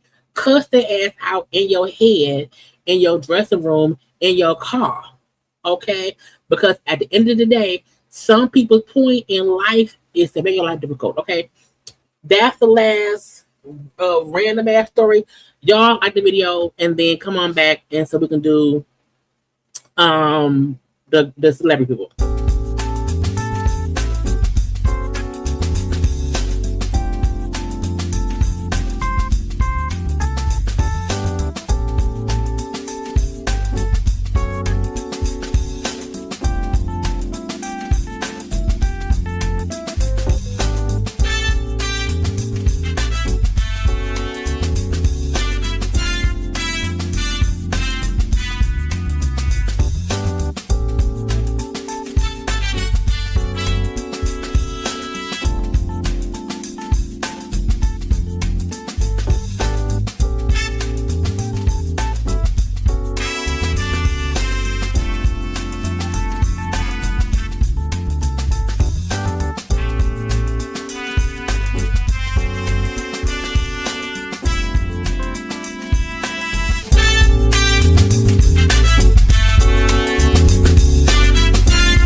And we are back. Okay, let's go with the flow. First up each. Kandi was on. Is it still Tigger's show? Was on Big Tigger in the morning. You know, Tigger is still somewhere sitting down with that crazy wife and getting himself together. Okay. His co-host was running with Kandi on there, and they were asking Kandi about her and K Michelle, and K Michelle calling Kandi a mean girl. Okay, Kandi had this to say. The clip where K Michelle, she mentioned that you were a mean girl in Atlanta. I personally feel that mean girls can't call other girls mean girls. It doesn't work like that. Like, we've seen her like literally go in on people on multiple times on camera, on television, you know, calling people out their name, doing all the things. And with that, I have to say, if I'm a mean girl, she was a mean girl too. If you are not nice to me, I am not nice to you. Most Tauruses that you know, we are very straightforward. Girl. We don't like beat around the bush. Whatever I'm thinking, I say it. It is what it is. It is what it is. And I don't really care, because y'all have to remember a lot of the arguments and stuff that you guys see that end up blowing up in public. A lot of times those are things that were going on behind the scenes. And I don't always go online and tell you everything that the people have said to me or done or whatever that made me feel a way. I don't always give y'all that information. So y'all may only see what the other person said and be like, well, Kandi did this. Taurus is in my opinion. And what do? I just say, okay. That's how you feel. Let them. Yeah. Let them. The clip. So I think Kandi's point makes sense. Okay. If K Michelle, well, in my opinion, K Michelle is a mean girl. Meaning K Michelle, if she don't like you, if you have beef, whatever, she is mean to you. K Michelle, you know, beef with Rashida, with Tamar, with Toya. Those are women she's at odds with. And she is mean girls to them. Meaning she's also mean girls to their friends. And Kandi is right in saying, if you are a mean girl, how can you call me one? And if you want, I want, we want together. But don't make it seem as if I'm out here arbitrarily being mean to you for no reason. Don't make it seem like you are this innocent victim in this beef with the girls, and you've never said or done anything to make us be beef with you. Now, we get it. You know, 13,000 years ago, when Toya was married to or dating and went with Meth Hits, and K Michelle had her accusations against him, you know, Meth Hits' girlfriend or wife at the time picked his side. And her friends picked her side. That's how most things go. The same way that K Michelle's friends picked her side. Now, this is, 30 years later. I really think the beef that K Michelle has with Toya and all of them needs to end, because we now know Memphis was crazy and whatnot. And Toya has since left that man, divorced that man, and moved on. But I don't think anyone owes the other an apology. I don't. I think we are to a point where y'all don't rock with each other, and that's fine. But K Michelle has to stop this. They're mean girls. No, y'all just don't get along. So if we don't get along, I'm not going to be nice to you. I'm not going to be extra mean, but I don't rock with you. And you don't rock with me. And that's cool. But you are not a victim of me. You've done shit to many people. You've been beefing with many of over the years. Okay?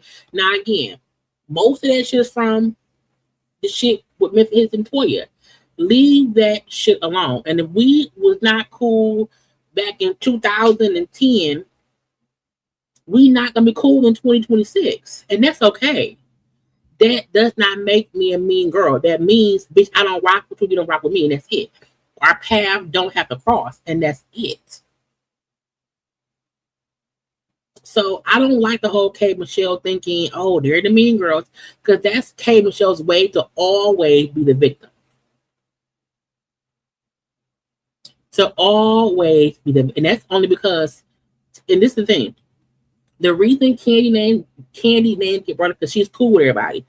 You know, Kandi's really, really close with Toya. I want to say that. Kandi is really, really cool with Rashida and with Toya, with Shamia. You know, they have a friend. You know what I'm saying? They always say the girls in Atlanta clicked up. I think because they are clicked up, I feel like that does not mean K Michelle can't be friends with other people. What it means is, if I'm on a show with y'all, while the show is airing, we hanging out, we cool. No one should go to K Michelle and say anything about Toya, Rashida, or Kandi, because they ain't on the show. So it's weird to me that Shamia would even bring up anything about Kandi, Toya, or Rashida to K Michelle. I think they used Kandi name because Kandi was on Housewives of Atlanta. So, you know, they're trying to connect those dots, and Kandi said, I'm not coming back to the show. So mentioning me don't mean shit. But Kandi point is saying, I'm not going to say I'm not a mean girl. What I will say is, if you mean to me, I'm mean to you. Period. And I second that emotion. Okay. There are I don't have like enemies or people I'm like at odds with. I don't. But I can imagine having friends who is cool with somebody who they know don't like me, and then they go and tell that person, well, you know, JayLee, you know what I'm saying, don't want me. Bitch, why don't you say that? If I was Kandi, Rashida, or Toya, I would be pissed at Shamia for having any kind of conversation about me to K Michelle. The moment K Michelle even mentioned the mean girls or whatever like that, Shamia should say, nah, you know what I'm saying? Lead them out of it. You know what I'm saying? What me you got going on don't have to do with the girls at all. So I don't know who brought up the people, but I am a firm believer in can't no bitch in my presence speak on my friends at all. I'ma cut that shit down. There would never be any kind of, I think I've said it before. One time, a long time ago, a friend of mine like messaged me on Facebook. We were talking about whatever, which we were cool, and she didn't like a relative of Karla's, my best friend. And this friend thought she could say to me, yeah, I don't like so-and-so. And she tried to talk shit about Karla's relative to me. I cut that shit at the neck. Hold up, person. Don't you ever in your life think you can shit talk anybody in my best friend's family or circle to me, bitch. Don't ever. You all, and I went off. I went and I told Karla about it too. And that's how you know you're a true friend. Because no one would ever feel comfortable enough to, one, bring some drama shit to you, let alone continue to say shit. So she got one sentence out and got cussed the fuck out. So I don't know how Shamia and K Michelle was sitting around each other and Kandi, Rashida, or Toya even came up. And if I'm Kandi, Rashida, or Toya, and I'm knowing that Shamia even mentioned hey, you know my friends, Kandi, Toya, Rashida, don't want me to be cool with you. That's you showing, or that could be you implying Kandi and them is being petty. I don't think Kandi and them give a fuck about who Kandi just fools with. I think Kandi, Rashida, and Toya probably said, hey, we don't want you cool with her and bringing her around us. If you cool with her, cool, but you can't bring her around us because we don't rock with her. We don't want to be cool with her. We get it. Y'all gonna be on a show together. Cool, bitch. Fine. Go to work. But don't put us in it. And if Shamia took any of that to K Michelle, Shamia ain't shit. Because it ain't no way that K Michelle could say in my presence that my friends are mean girls. Because now, bitch, me and you got beef. Because you can't talk shit about my friends to me. Ever. So to me it shows Shamia is flaky. Because she allowed K Michelle to keep calling her friends, again, Kandi, Toya, and Rashida, the mean girls. My friends aren't mean, bitch. So how about leave their names off the table, okay? But yeah, Kandi said, bitch, if you are mean to me, I'm mean to you.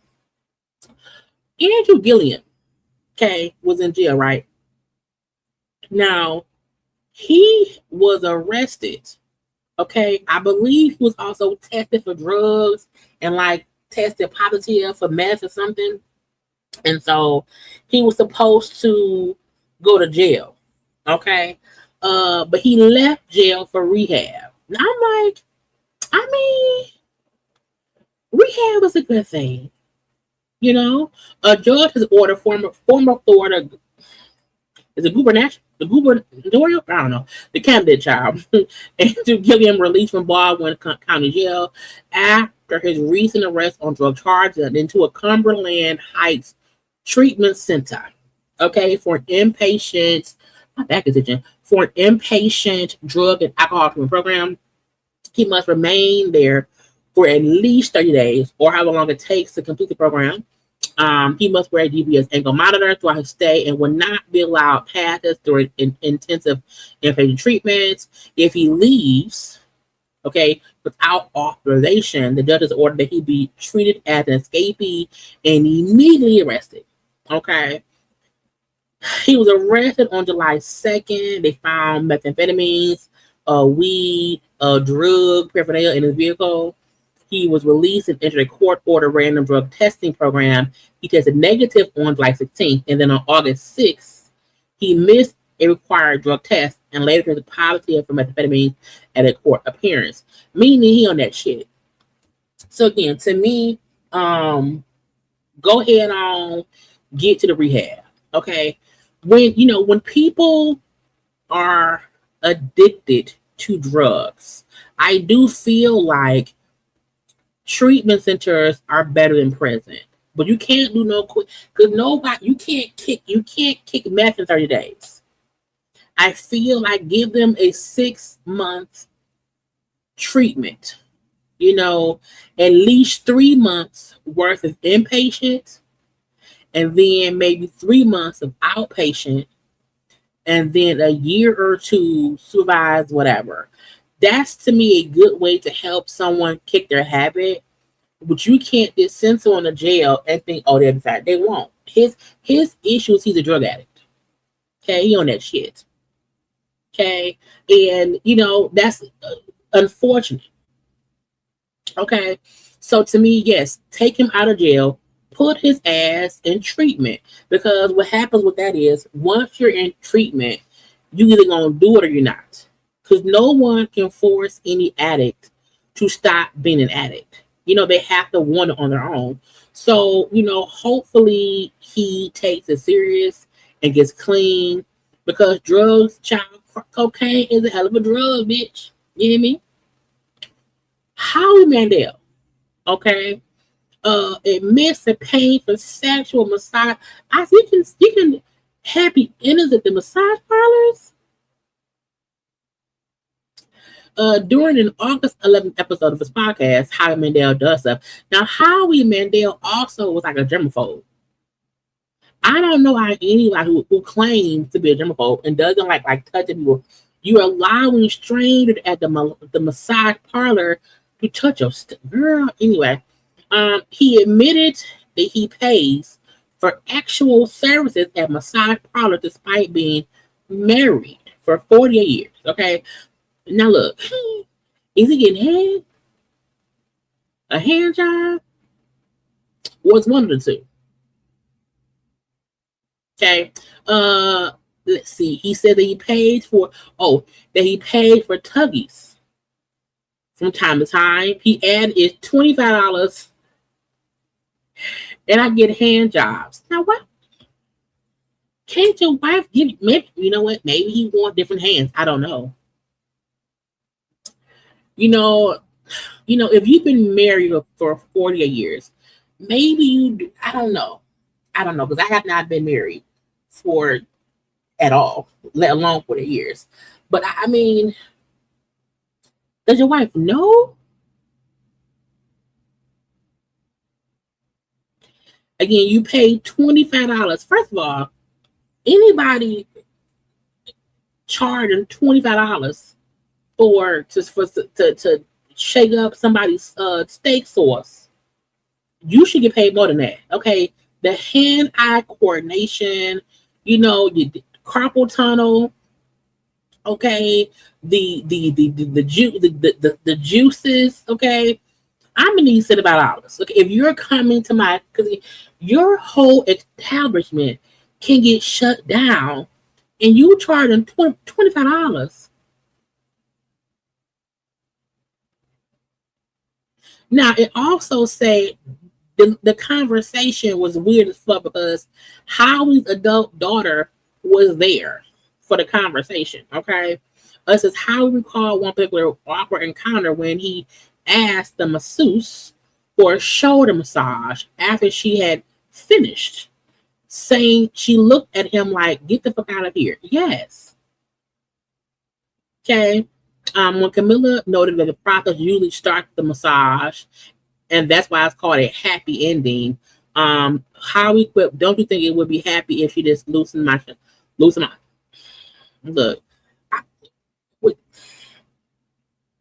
If you just had your steak sauce shaked up, I would not want them same hands on my shoulders. I just wouldn't. Get them dick beaters off my shoulders. Look, you married for one. Why not ask your wife, hey, can I get a little girlfriend on the side? You know what I'm saying? I pair once a month to come give me a little handy J or whatever. But I feel like going to a massage parlor asking for, my thing is, who else got a happy ending in that same room? How do I know her hands is clean? How do I know they deep cleaned the seats and the bench and the massage table? How do I know if the person before me was a shooter, okay? And they shot up and it's just waiting to come down and hit me here. Anyway, nasty old man. Because why would you admit that? That is, some things, keep it to yourself, okay? Let's get some good news. One of the official wedding photos of Coco Jones and Donovan Mitchell are out. The girls are getting married, looking great, y'all. Okay, Coco and that man Donovan got married, looking good in the all white. Okay, all white around here, both looking happy. Okay, happy husband, happy wife. Okay, the parents. I'm assuming those are the parents. I don't know. But people around here, okay, looking good in outfits and stuff. Come on, I get the wedding finger. Okay, come on the crouch of the downs of the things. Again, when look, black woman and black man joy. is what we should love. Okay. So many people be like, oh, so ain't gonna make it. Oh, we have to celebrate love. Okay. Love, love, love, love, crazy love. Okay. And her dress is gorgeous. This suit is nice too. Is he short or is he tall? Anyway. We see, she's walked down the aisle. Okay. Looking good. He's a handsome man as well. Congrats to the new Mrs. and Mrs. But I wonder, is she Coco Mitchell now? Is it real name Coco? I don't know. But again, gorgeousness. Okay, and I love it when we love Black love. Okay, so when we see it, we have to acknowledge it. Okay. Okay. Okay. Bridesmaids look good too. You better do it. Okay. Just saying. Her dress is gorgeous. She look good, girl. Okay. Spend all the monies to look good. You know what I'm saying? Now I still feel like expensive ass weddings are stupid. I always feel like, spending 30, 40, 100K on a wedding is crazy. But if you are a multi-millionaire, it means nothing. Okay. But I'm like, nah, y'all are rich, pay your own way. Come to the house, bring a dish, and that's it. So again, that was Coco and her man. Okay, I think you've seen all of these. Yeah, I like her mom. Okay. So again, it's showing all the things that we should be seeing, all the things of Coco Jones and Donovan Mitchell. Again, we love the love. Okay. We love the love. We're gonna get to Jordyn in 1 second. Okay. And again, because he's a basketball player. You know what I'm saying? Her man. Okay, good. But all we had seen before was the one the video of them dancing on the dance floor. Okay. So again, congrats to them. Now also Jordyn Wood's speech. Okay. Well, no, wait, hold on. Let me refresh. I want to get to the things I want to get to. Anyway, boom.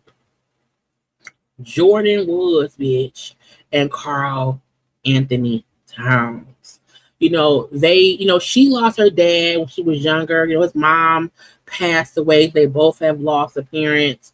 He just won the championship, with the New York Knicks. They were, because I watched, she did a Vogue spread or something that showed her 3 dresses, and she brought up that because they got engaged like in December, and he was like, I want to get married fast, like I don't want to wait. And so she knew because of his career and his schedule that they would only be able to get married in the summer. So they planned this wedding in like 6 months. Again, engaged in December 2025 and married in August of 26. Okay, and her dress, and she even said that because of his schedule, playing ball, she had to design his tux. He just told her what brand he wanted, and she did the rest. Okay, but when I tell you, you better be the fact that we kind of met her through the Kardashians and that whole Chloe fuck ass Tristan Thompson, the fuck ass Kylie, and how they tried to ruin her. I will forever champion for Jordyn withstanding the hate train that was the fucking Kardashians that tried to ruin that girl. And the fact that she had an absolute triumph in how she found herself, how she found love, and how she did not let that break her. And I love it. And her dresses were so fucking gorgeous. You hear me? Jordyn was an absolute beautiful bride. Okay. They both had lockets with their parents around there. Again, because he lost his mom and she lost her dad. Carl looked great in his suit. You hear me? Mm-hmm. Tall, handsome, drink of water around here. And she was a gorgeous bride. Now, because I had seen some TMZ and them had like, I was like, how the fuck they get pictures and video of the wedding? Like, was it the helicopter bitch? With a drone? But the wedding looked absolutely great. You know, that's her sister next to her. And then she had 3 dresses, and everyone wore black. You know what I'm saying? She was the only one in white, as she should. Okay, hold on, I got more pictures. I got more pictures, bitch. So again, I first saw, because when I saw the pictures over the weekend, I said I don't want to share them because I'm like, I don't know if they're supposed to be out yet. I don't know. You know what I'm saying? Because I'm like, bitch, they're showing her walking on the aisle. You know, all the people in the audience. You know what I'm saying? All the people there or whatever. You know what I'm saying? Now I do know that Jada was there. I know that Jada was there, Willow, and so was Jaden. I think Will wasn't. I think Will is shooting a movie right now. But the other Smiths were there. And I was like, bitch, who is a drone? Because I was like, how do they, now it wasn't no sound. You know, it wasn't any sound. But I'm like, who is capturing this from above? I think, who was doing this? What is going on? And, you know, it's a beautiful moment where, you know, husband and wife round on the grass, y'all. I get her, if y'all look, go to Jordyn's page, and there's like a 10-minute video. Like a 10-minute video that shows her 3 dresses. Gorgeous dresses. She had gorgeous dresses. Okay, we see what Jada and Willow, Justin Bieber and his wife. We see Kylie and them people or whatever. We see Taylor Taylor's there and some stuff and whatnot. So again, it was a full-fledged Hollywood weekend. You know, but what I liked about Cine Stars, it seemed like the people there was like they know them. You know what I'm saying? We see Kylie around there and whatnot, and that makes what's that man's name? Is it Timothy Chalamet? Chalamet? What's the name? Is it Chalamet? Okay. And you know, the fact that Jordyn and Kylie were able to find a friendship again after the whole debacle or whatever, you know, is a great thing. But I'm more excited that Jordyn has her own life, and that Jordyn, like, for instance, I'm happy that hey, look at Ben Stiller. So Gayle King, Ben Stiller, okay, the Smiths around there, Jaden around there, okay, Michael B. Jordan, okay.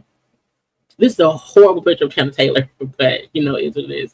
But I'm very happy at the fact that Jordyn has her own life, apart from her being friends with the Jenner Kardashians. But unlike Malika and them, you know, Malika and them is connected to Khloe. That's their thing. Jordyn has her own light. You know, Jordyn isn't not having to share her light with her being Kylie's friends or friends of the Kardashians. She's created her own lane, and I love that for her. And it was just a beautiful thing. And again, because we've seen, you know, them both go through things, both Carl and Jordyn. You know, again, him just winning the championship, and even her being a front row seat to the championship. You know, that damn orange bag. How much? Look at Jaden helping Carl get dressed with his little shoe, because you know Jaden is a Louis Vuitton person. Okay, he like designs for Louis Vuitton. And I'm thinking because see the shoe line with him, maybe he provided some shoes, some red bottoms for Karl and whatnot. But again, I love her dress. The details they showed on the Vogue video she did, which is absolutely gorgeous. The 3 dresses were all like made for her. This was the second dress she had, which is absolutely gorgeous. Again, a fairy tale, wedding. And not they brought the championship trophy to the wedding. It's a great times. So congrats to Jordyn and Karl on their wedding. Okay. But yeah, I'm like, but you better not do it, bitch. Her dad was like in the industry. They knew Will and Jada years ago. I can't. Her dad like worked, and I can't remember because again they talked about a long time ago. But that's why when the whole scandal happened, that's why Jada Pinkett Smith and Will Smith were able to rally around her and support her because their families had been, friends for years and years. So again, that whole thing is a great thing. So her dad passed when she was younger. But again, whole thing. Look, I need y'all to make sure to tune in to A Different World. Okay, the show will be premiering on the 24th of September. They have put out a trailer. I hope you've seen it, child. It's an updated version of what we watched. They're not remaking A Different World. It is literally, Dwayne and Whitley's youngest daughter has come to Hillman. In her time at Hillman, we see their youngest daughter there. Ron's son is there as well. Okay, and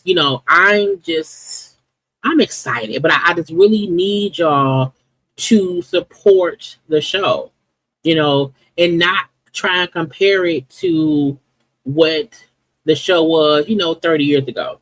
Let it be its own thing. We're not trying to redo the storyline. Again, they got Ron, his son. So Ron, his son, child, who was a star football player around here, okay, is great. I like how they're connecting stuff. And I saw folks, I got so many questions. Bitch, watch the show. Okay? When I kept seeing Kandi, I just wonder, how does, Ron's son not know Dwayne and Willie's daughter? Because who knows what has happened in 30 years. You know what I'm saying? But I'm like, I don't like how so many people have so many questions before watch the fucking show. Oh, God. Okay. So again, Dwayne is there, Ron is there. But again, y'all have to know the show is not about the old cast. It's Dwayne and Willie's daughter, Ron's son, and the new kids at Hillman. We know that Freddie pops up, Kim pops up. We know that Jada is there in some kind of way. We see Dean Davenport is there as well. So there's a lot to see. But I'm like, when I see people trying to say, why is it? I'm like, stop it. Just stop asking the questions and start realizing it's a different world. Okay, then where you come from. Okay, don't forget A Different World was different from the Cosby Show. And that's okay. So I just need people to stop complaining, to stop wanting to know what the show is. Bitch, it's a different world. Okay. Yeah, Debbie Allen is not gonna fail us. Okay. At the all. So again, I just need y'all to make sure y'all tune in. Okay. September 24th on Netflix. I'm gonna review it. I'm gonna absolutely review it. So y'all gotta come on through and watch it too. Okay. So I said said what I said. Okay, rest in. Well, hold on. He's not dead. Hold on. I'm gonna take it off. Let's get to Hayden girl. Hayden Penitentiary. So I was minding my business, okay, and scrolling social media, and on TikTok I seen an announcement that she did. I said, "Hold on, bitch," because on TikTok and Twitter, I consistently see shit that ain't real. So I said, "I know you lying." I'm like, because Hayden ain't but 20 years old, okay? He's 36. And so I Googled it, and sure enough, Hayden died, y'all. Now, I did not watch Heroes. Did not. However, I watched Nashville. So I knew her from Nashville. I also saw her on, Bring It On? The one with her and Solange. Okay. I knew about Heroes, but I didn't watch Heroes, but I still knew of her. You know what I'm saying? Because she'd been in other things as well. But I knew her from Nashville. That was my show. I love Nashville. And I knew that she had a baby. I knew that she had been very, very vocal about her battle with postpartum depression. She had spoke about some DV issues in her life. And some addiction issues. So she had been very open about things, the past, 10 years or so. She did have a book recently that she put out. I believe it came out like back in May. There have been, different videos of her interviews over the last, couple of years and whatnot. You like, I don't think it was a secret that she had been struggling with things. I know because of her mental issues, her addiction issues, she gave up custody of her daughter to the father because she said, "I need to." She knew she had to help herself, and I believe at one point she interviewed and she did say, like, "I knew that was the right decision for my daughter to give her to her dad because I need to fix myself." And I wish more moms or just more people would be brave enough to say, "You know what? I can't do this. I know I'm supposed to be a super person or whatever, but I can't." And so because I know I can't, I have to relinquish, my child to the dad. Because the daughter was born in 2014. The daughter will be, I believe the daughter think she was born like December or whatever. So I think she's like 11 now, 11 or 12 years old. With her ex fiance, and because she has been so honest about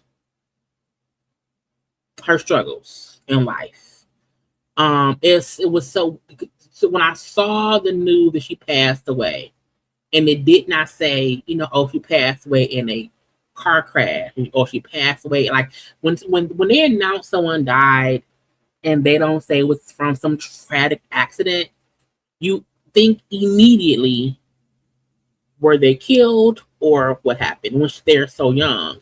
And I swear to God, I was like, I wonder if, it's going to be some drugs involved. Now, we don't know exactly what happened at all. However, there have been reports because they released the 911 call where someone say like it was, a overdose, some cardiac arrest or whatever. So there is the implication that, she may have been still struggling with drug addiction and she overdosed. They brought up how there was like Narcan found where she was, at a home that she was at, and how someone found her unresponsive. They called, 911. They did try to, they tried life-saving measures, but again, she unfortunately, she was pronounced dead. And,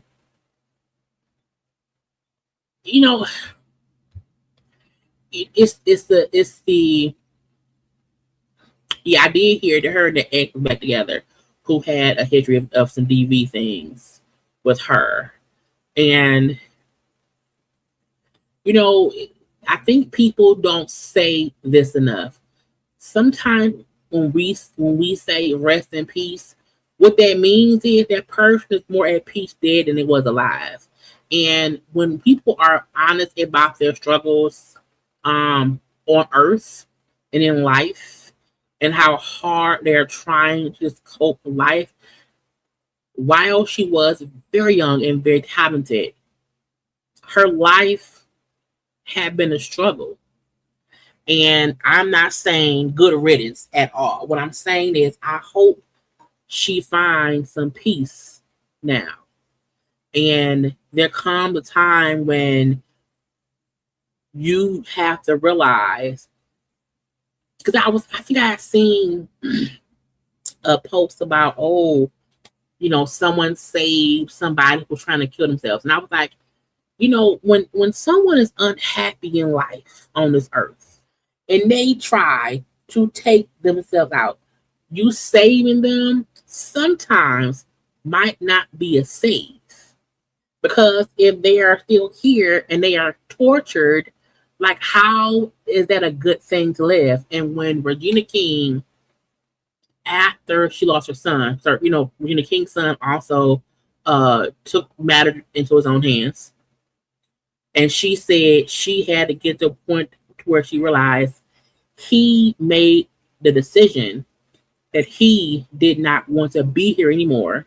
And who was she to be upset at him making that decision if he could not take it anymore? And I was like, that's a very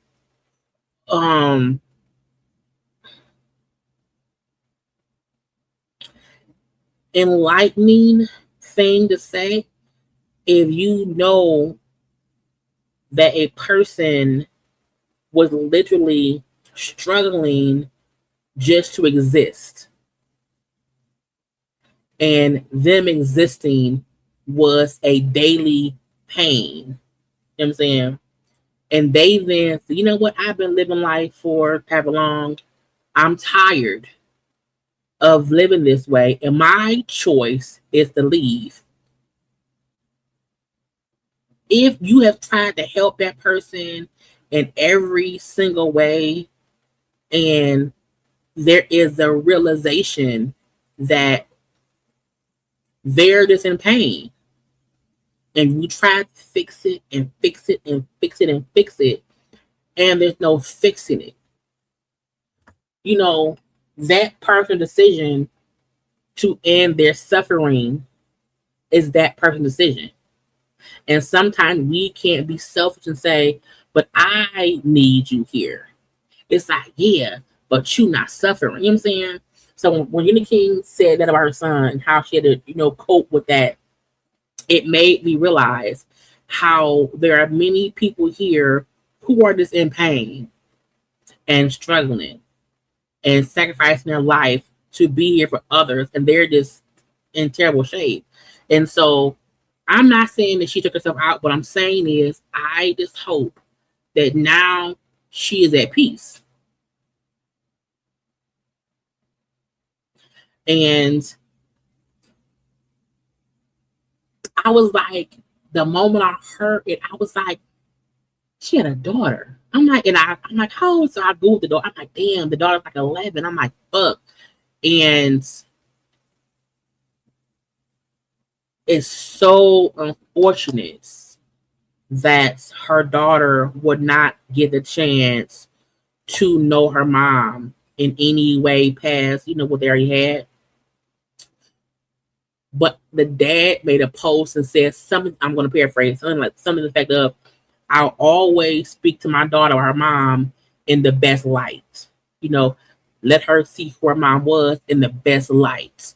And I was like, that's what you can hope and wish for. Because think about this. There are many people whose parents are alive still, and they are so fucked up. They're a shell of themselves.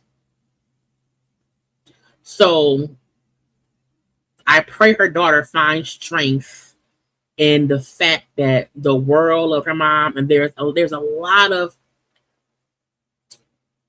existing footage and existing things of her to see where her mom was, and she would be able to know her mom through her mom's work and all of that. So it's just crazy. You know what I'm saying? But I was like, bitch, I was like, not hate, girl.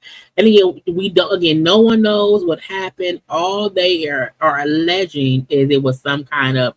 It could have been an overdose because of the cardiac arrest, whatever they found at the house, the Narcan, and all of that. So, may she rest in peace. But again, I was like, oh, she's so young. She's so young, girl. So, okay, I want to move past. I just had to get out of the way. Some foolishness. Y'all, who told Raz B? Who is telling Raz B that anybody is out here looking for B2K on a tour with Beyonce and them? The craziest tour ever would be NSYNC, Destiny Child, and B2K on a stadium run. Would be incredible. Justin Timberlake, Beyonce. I've done everything. Let's go ahead and give the people what they want. Now, first of all, B2K been touring for a while now. Okay, so look, ain't nobody else waiting for B2K. Okay, they are out there now. A DC 3. Yes, absolutely. Not. I do think people want a Destiny Child tour. I do think folks would like an NSYNC tour, but no one is connecting those two groups to B2K. And in my opinion, if Destiny Child went on tour, bitch, ain't no opening act. Okay, they are too huge of a group, collectively and solo wise. Okay. And then I'm like, would it be just the 3? Would they bring in LaToya and Latavia? Okay, because each girl, I don't think Latavia ever had any solo songs. I don't think so. But I do feel like LaToya could do a solo song. LaToya could, Kelly, Michelle, and Beyonce. Okay, they could absolutely. But I'm like, there would be no need for B2K, and I also feel like NSYNC and DC are too huge of groups separately who have not toured. They don't need to be on a tour together. Them tickets would cost $18,000. Okay, but there is nobody on God's green earth and on Beyonce's internets that is waiting for B2K to tour with anybody. Okay, but yes, we would absolutely take a DC tour, an NSYNC tour, for sure. Okay, but Raspberry, get your ass out of here. Okay, get your ass out of here. Boosie said his stalker showed up naked. Now, why was she naked? These last 3-4 years, man, I done had a real stalker, bro. Y'all probably saw on YouTube in front of my gate being arrested. She done blocked off my driveway. She done said nobody coming in and out of the house. She done jumped the gate and threw Claire earrings on the steps saying I could have my diamond earrings back. She done pulled up with a BB gun and aimed a BB gun at me and shit like. Y'all ain't shot her yet? I feel like once somebody keeps showing up at your house, you can shoot them. My son was too finna knock her ass off that time, bro. Like, last month she showed up naked at the gate with Timberlands on. Now, why was she naked with Timberlands? Y'all probably know about the time she had the skirt on with the high skirt with the thick white socks and the heel. But man, I always make the police let her go, you know. Well, you the problem. When somebody show you they crazy as hell, why would you not say, hey, arrest her one good time? Okay, keep her ass locked up one good time, and maybe, just maybe, she will leave you alone. But a couple nights ago, she did the ultimate, bro. Like the most craziest shit you can think of. Just she went loco, bro. Like what she do? She flashed the fuck out, bro. What she do? She in jail, bro. So she been down like 4-5 days. So I went bond out this morning, bro. Is you fucking her? That's suspicious. Yeah, it's fine. That's weird. Cause why would you bond out a stalker? And my family mad at me and shit, but she ain't got nobody to sign her out, so she's still in jail. Don't nobody want to sign her out. Is she an adult? Adults need people to sign them out.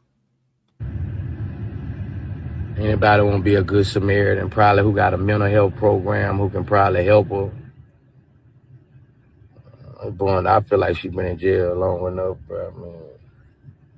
But man, I always, anybody got a mental health program probably can help her out. But she bonded, bro. Damn, bond was $30,000. I had to pay $3,500 for this stupid ass, bro.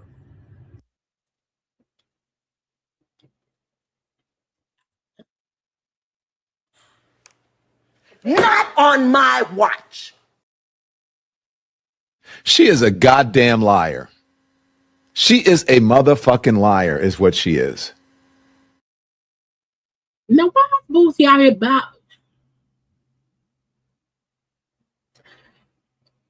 It's a good thing asking, can anybody come bond her out and get her some good help? Well, not bond her out, but if anybody can get her some good help in the mental ward, okay? But why are you out here bonding out people who was a stalker?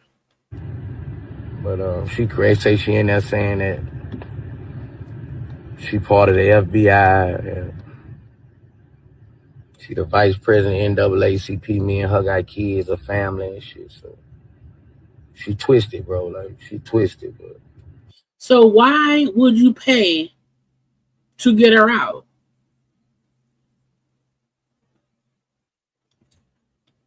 I'm not. The lady clearly is mentally insane. Okay? But Boosie probably fucked that lady. Or he at least fucked her one time. Or he maybe let her suck a dick and not feel obsessed. I don't know. But I'm not bonding nobody out who's a stalker out. Anyway. It's weird. Shout out to Megan Thee Stallion. Okay, Megan has Hot Girl Productions, okay, on Integral Records, New Love Unlocked. She posted saying, I signed a distribution partnership with Interscope, owning my own masters and publishing and maintaining my independence as an artist is always my priority. Okay, everything I built has been about trusting my vision, owning my power, and never putting a ceiling on how far I can go.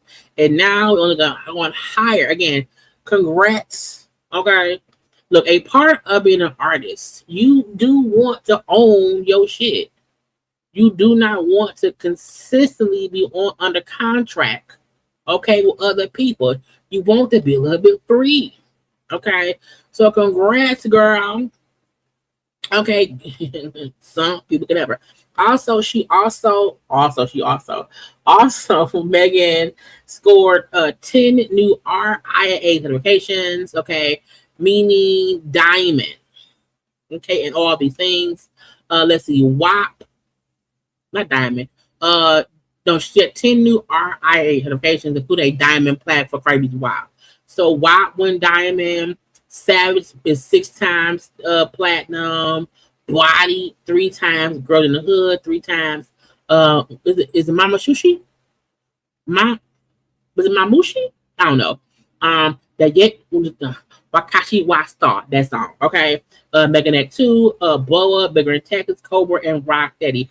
And you know, Megan again, we have to congratulate her, okay, knowing she's doing the best she can with what she got and she's succeeding, okay? So congrats to Meg and whatnot, okay? Trina wants y'all to know she gonna retire and she gonna do one more album. I think I'm gonna do one more album.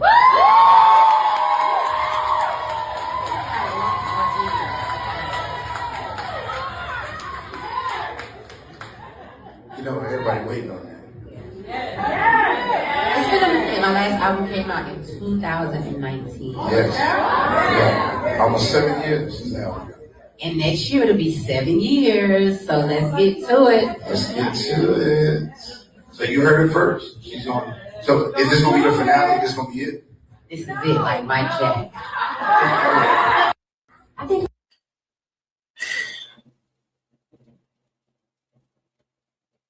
I love Trina. I would never knock Trina because Trina is a legend in the game. Absolutely. But I also feel like sometimes you don't need a new album. You don't need new music. Sometimes I feel like you should do a compilation album of your biggest hits, do a farewell tour of music, meaning this is the last time, you know, there'll be any kind of album put out. It's not new music, but these are my top hits on like my greatest hits album that'll be out. It's my, because I'm like, no tea, no shade. I don't want no new Trina music. I don't. I think what she's created has stood the test of time, and the more Trina has tried to make new music to capture what she used to be, it comes off desperate. And I feel like it's the difference between artists who are still able to create and be creative, and I don't mean that in a way of saying, you know, oh, they sold a lot of records. I mean putting out quality music. And I don't feel like Trina be putting out quality music. I feel like she don't be having the good producers, good beats, you know, the promotion and all of that. So I really want her to focus on she's the baddest bitch. Okay. Get you a 15 greatest hits compilation album out and let that be your last. You don't need nothing new at all. Okay. And then you and Lil Kim and Rima go do a little tour. Okay. A little tri-state city tour and whatnot, and play all your old hits and get the money. Okay, get the monies.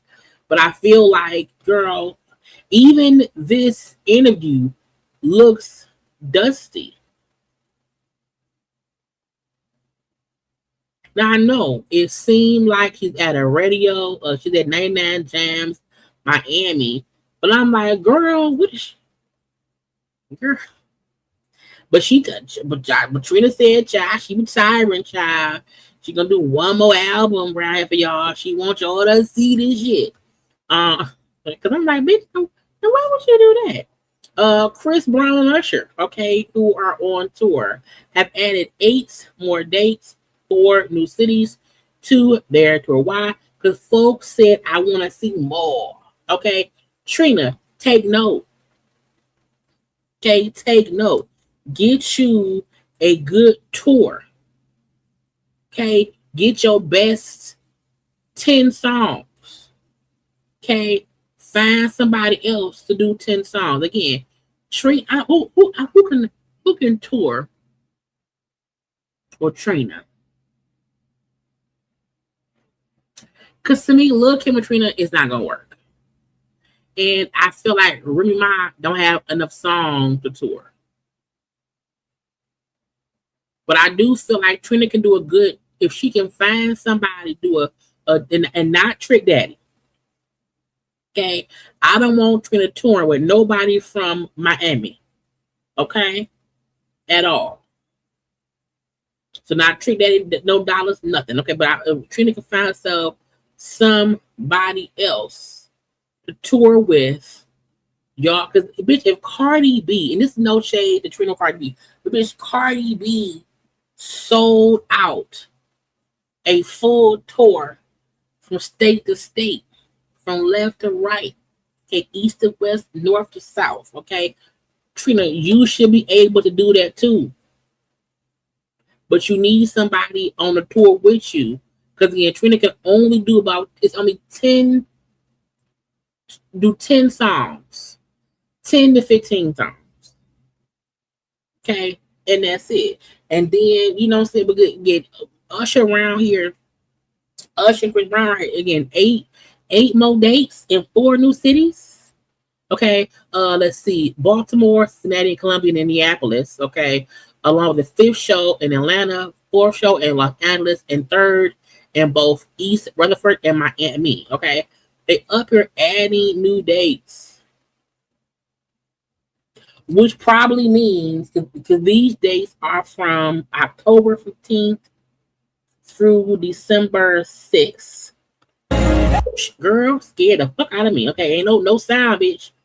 I'm like, what are we doing? Okay. But what that means is, what song is this? Hold on. Oh, New Flame. Again, they're doing these new dates. That probably means in between these days, they're gonna add some more shows too. I am ignoring y'all talking about Rashida. Girl, ain't nobody trying to put up not the Marry Me song. No. But again, Usher and Chris Brown around here adding more dates and shows. To me, this shows if you have hits and you have fans, bitch, go on tour. And maybe don't do no big, huge tour that's gonna cost more money than you gonna make. Okay? Get JT and Carisha. Okay, separately or together. I don't know. Okay? Bitch, get Latasha Scott to get the solo dolo Latasha Scott from Escape who ain't doing shit else. Okay, have her be your opening act. Okay, she can use a little bop. Okay, do that. But Trina, go do something. Got Usher and Chris Brown up here exposing you and shit. Hold on. What's the girl? Because what I got left? Because right now I'm just rambling, and it's almost midnight. Y'all, did y'all see? Is Cisco married? Cisco made a post that happy birthday to my wife, Miss Dragonica. Here's to many more years and inside jokes like this. Swipe left. It's a joke. What's the joke? Is the joke that what's the joke? Is he married? I'm confused. Okay. So she posted happy anniversary. It's like Tony Braxton and Birdman. Is it a real wedding? Is it a real wife? I don't know. You know, and then she posted this and happy anniversary. Thanks for always taking these kind of photos. Love you. I don't know. But I did not know until today that Cisco was married. Okay, up here doing flips and shit. Congrats to the couple on their anniversary. I don't know. They say the 8th year. Okay.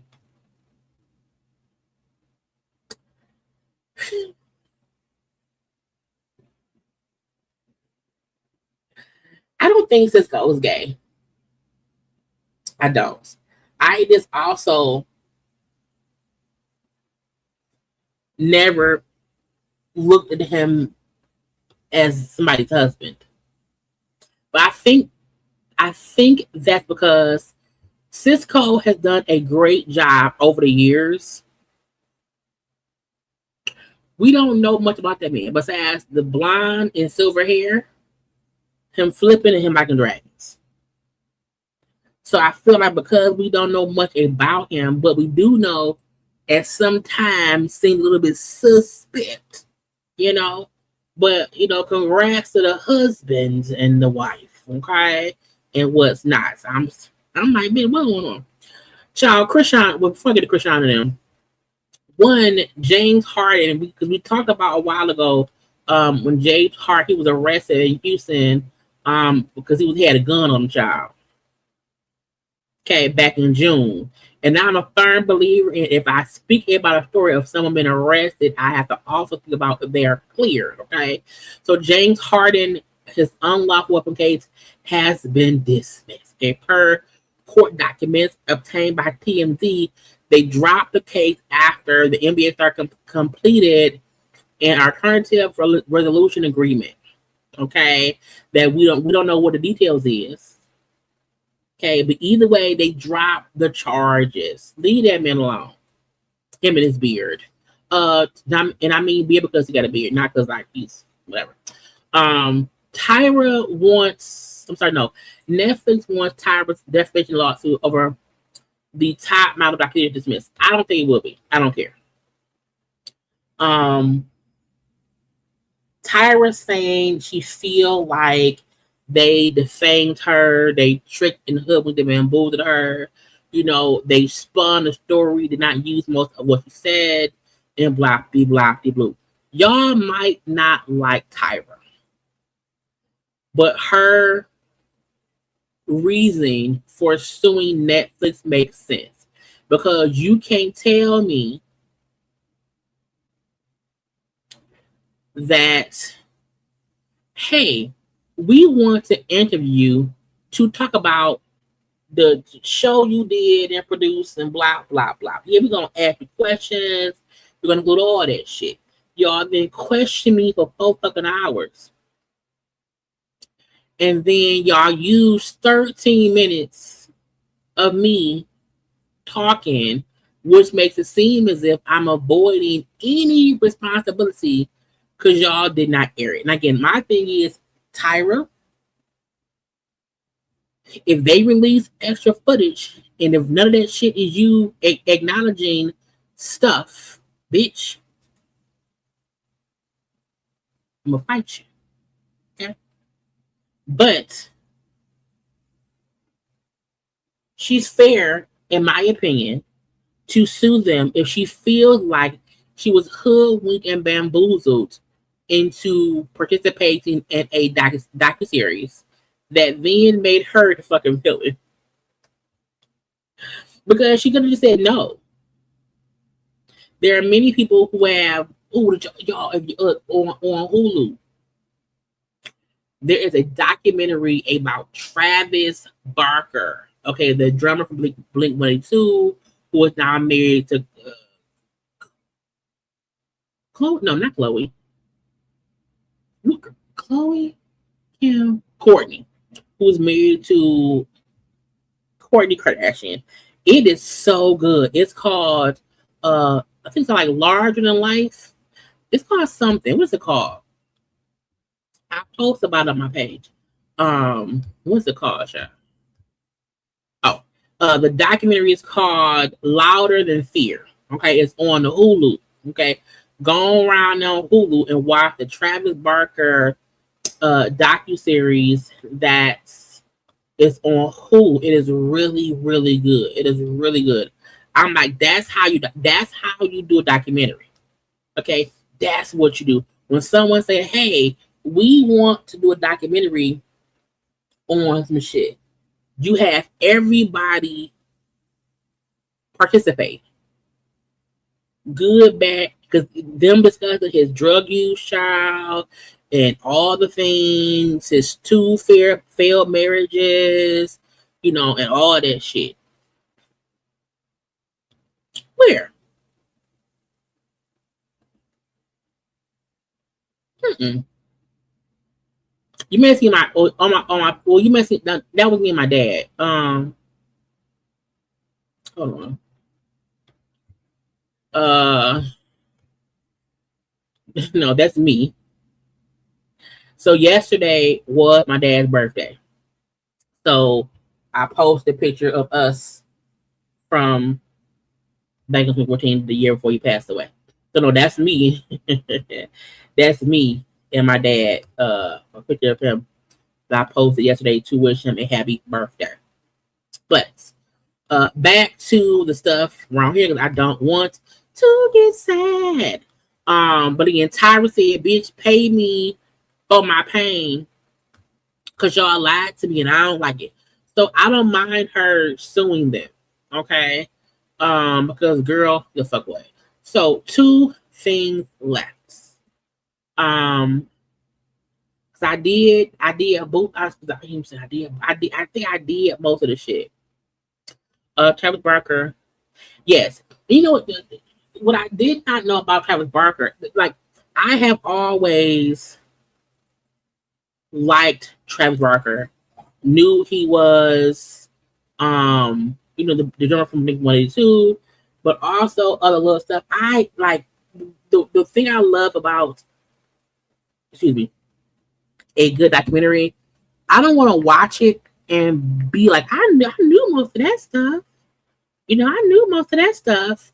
And watching what I tell, because I don't want to spoil it for y'all. But I swear to God, everything I watched over the weekend was dead parents and losing a loved one. I'm like, bitch, what is that? I'm in a case of it was a fucking emotional ass weekend. Everything I'm like, what the fuck is going on? And watching the Travis Barker documentary was so, I was like, I did not know most of what he had went through in life. I remember that he was in that airplane crash, but I never knew he was hurt as badly as he was. Did not know. And watching the documentary, this is like an hour and a half, but like they had videos and pictures and stories of everything from the moment that boy, from his childhood up until yesterday. And they had so many people involved. One of his ex-wife, I did not know he had been married before Shayna Moakler. His ex-wife was on there. And we just found out so much shit from him, his daddy, the brother, all the friends, and all the shits. And so it was very good. Then a Lioness child up here fucking me up with Joe being kidnapped and shit. I'm saying Frank and Joe up there tied up, child at the water, hitting her. It was just a lot. So I told y'all, bitch, I could not come on here until today. Anyway, so you go watch that. That's a good documentary, okay, and whatnot. What's up? What am I doing this? Let's do. Okay, I'm gonna do Blueface, and then we'll do Claressa and them, and then we're gonna be done. Okay, we're gonna be done. So, bitch, where to start? Well, one. It really aggravates me that I'm even discussing these people. Because for a long while, there was no Blueface, Chrisean bullshit on the timeline. And over the weekend, it was all over my timeline. Okay? The Blueface pregnant girlfriend, baby shower, and Blueface hanging out with Chrisean, and Chrisean showing up to bitch. Chrisean showed up to them people's house the day of that girl baby shower. I said, what the fuck is going on? And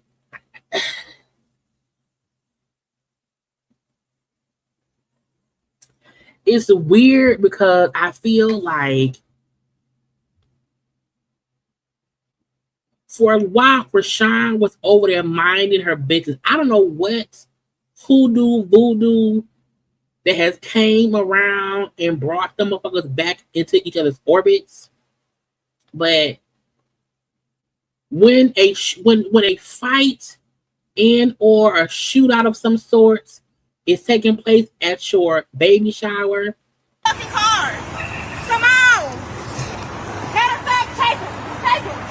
Take the nigga. Take him. Take him. Take the bitch. Take the nigga. No. Nah, they been trying to bitch all day. I can't even put my hands on my No, take him out. I need him. They charged. This is good. This is good. He's been taking my mother and everything. No. Fuck that. Fuck that. Because Blueface left the baby shower and was with Chrisean. And before the baby shower, he was fussing and cussing at that girl. And I'm like, I don't even know. Then a fight. Chrisean fighting some random girl in the streets. I said, what? Why are folks fist fighting in the streets? What is going on? And don't think, Blueface, I didn't see you kick that girl on the ground, okay? Now, because you did. I saw it. Now, I don't know why. Now, again, it looked like the girl hit Chrisean first. But then Blueface was fighting somebody, child was shot. Look, I don't know. Because I wasn't there. All I know is all over my timeline is Chrisean fighting people, beating people up. Okay? The pregnant girl yelling in a goddamn white balloon dress with a big ass baby in her belly. Okay? Insane. And I just don't understand how anyone can have all this negative energy. And then after all of that, it was a shooting somewhere around there.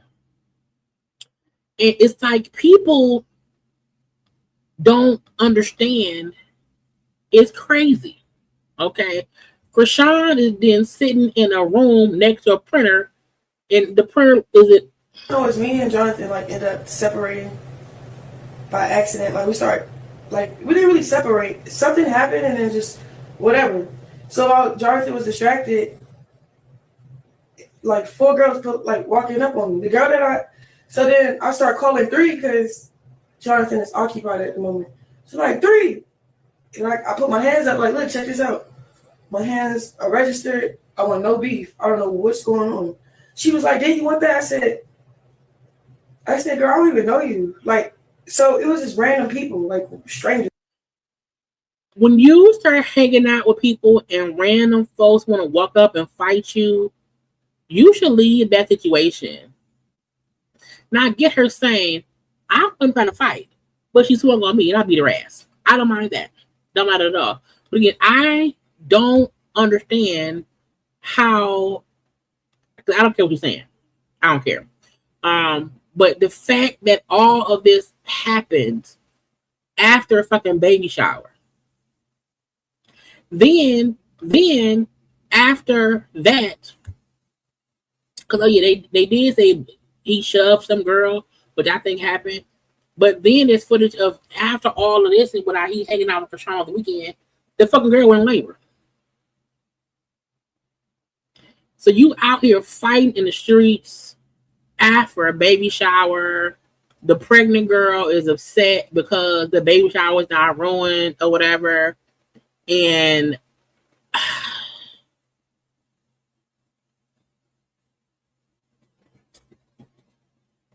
registered to what? I think because she boxes and she's been trained in boxing. I think legally she's not supposed to fight in the streets. But I think she can defend herself in the streets. But when I kept seeing the videos of the pregnant girl and Blue in the car on the way to the baby shower. Oh, she had a baby. Hold on, y'all. The bitch had a baby, and that's not nice. But I just feel like and she probably went in labor because of all this bullshit.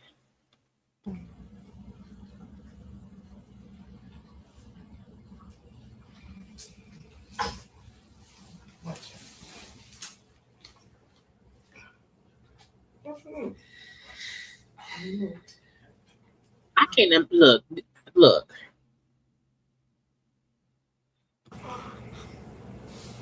Get some of that chocolate milk. You like you like chocolate milk. Leave my baby alone. You don't want that white shit. You want some chocolate milk.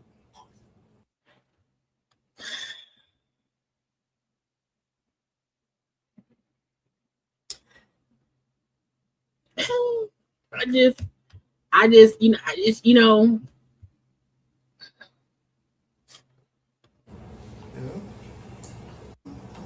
and then streaming and shit. Okay.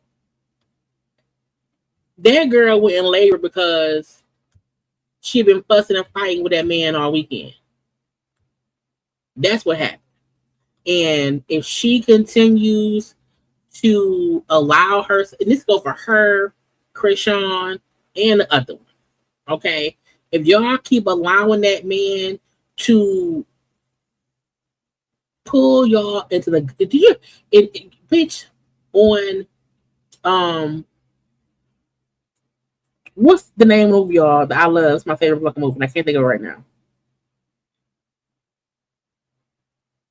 Sparkle.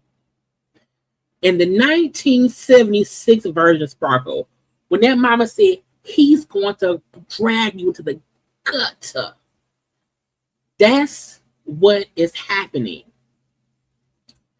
They are all allowing themselves to be in the gutter. And when Chrisean said, 2 days of streaming with Blueface, I made $60K. Now, I want that in 2 days too, but I am not willing to sell my soul and be put through the ringer for money. Not today, not ever. And Chrisean and the Nevaeh girl is up here putting up with the bullshit of Blueface for money. And it's stupid. It's dumb. Okay? So I hope all of them go sit the fuck down somewhere and get us out the group chat. Okay? The baby born now. He's still fucking with Chrisean, and that's it. I don't care.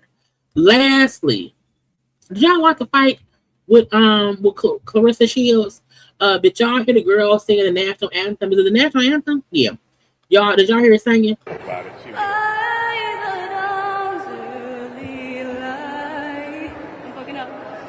Or the ramparts we watched, we're so gallant, and the rockets regular, the bombs bursting in air, gave proof through the night that our flag was still there. I feel like she spent more time getting her hair and makeup done than she did practicing that song. Because she can possibly hold a note. Possibly. Oh, say does that star-spangled banner yet wave? She was off key.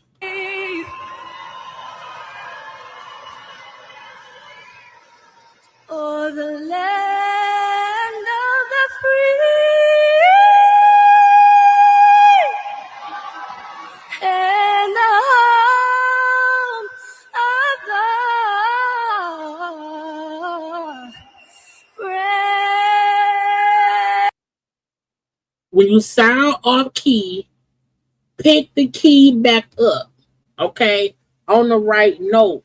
Okay? But I really feel like she spent more time on her hair and her makeup than practicing. Okay? She wasn't practicing a lot. Okay? Now, I do know, because I think somebody put in Johnny Blaze. Because this girl, she's Baddies Gone Wild Star Erica Raven. That's not Johnny Blaze. I do believe Johnny Blaze was there and maybe sang something different. I'm not sure. It all sounds fucked up to me. Now, Ray J was fighting Orlando Brown. Ray J won. I don't know why y'all got two old drunk niggas fighting on camera. Okay? I don't know why. Okay? No one should have been here. Okay? They had a 3-round fight. And they just ran from each other. But Ray J won. Congrats to the old black man. Ray J was also down on all child up and thanking God he won after running around for 3 rounds of fighting. Again, I'm like, bitch, I don't.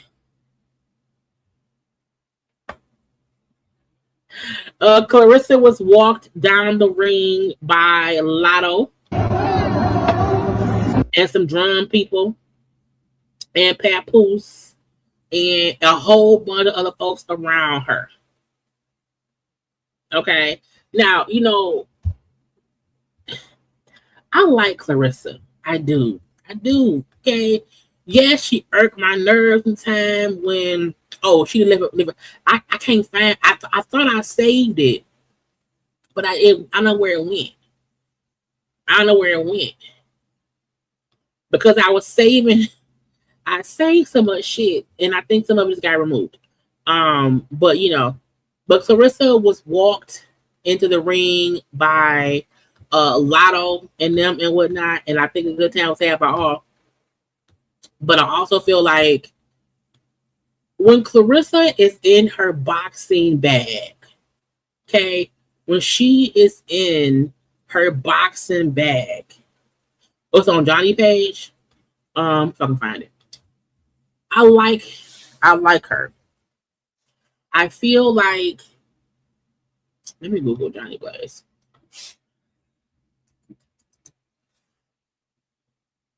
I feel like that's when she comes alive.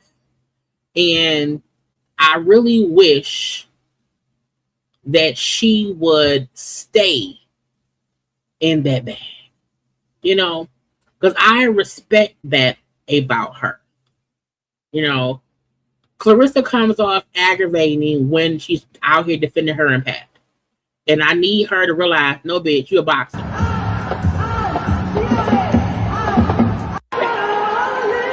Oh, here you go.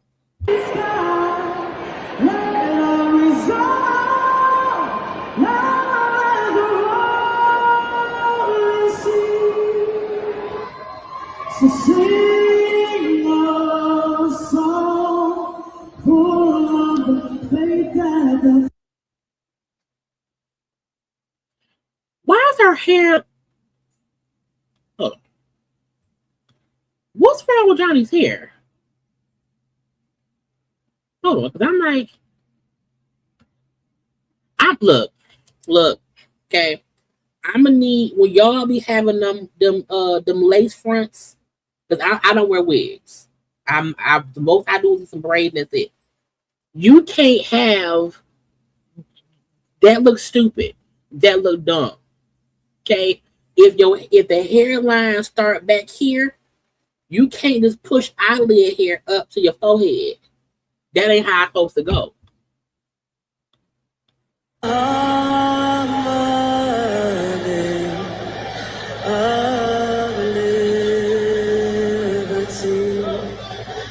Let all rejoice, sing rise.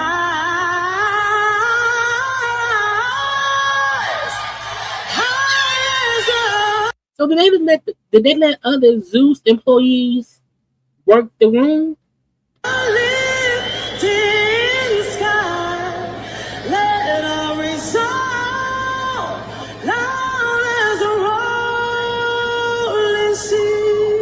Did no one look at her hair from above? Did no one say, girl, it looked like you look bald?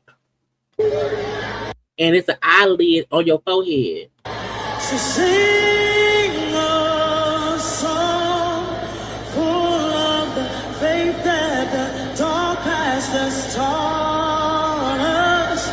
Sing a song full of the hope that the past has brought.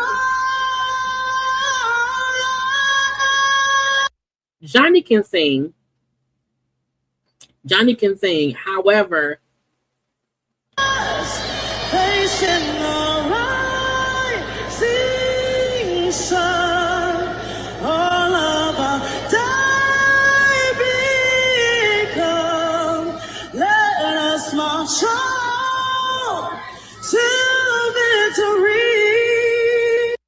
She like, girl, would you hear the fuck up?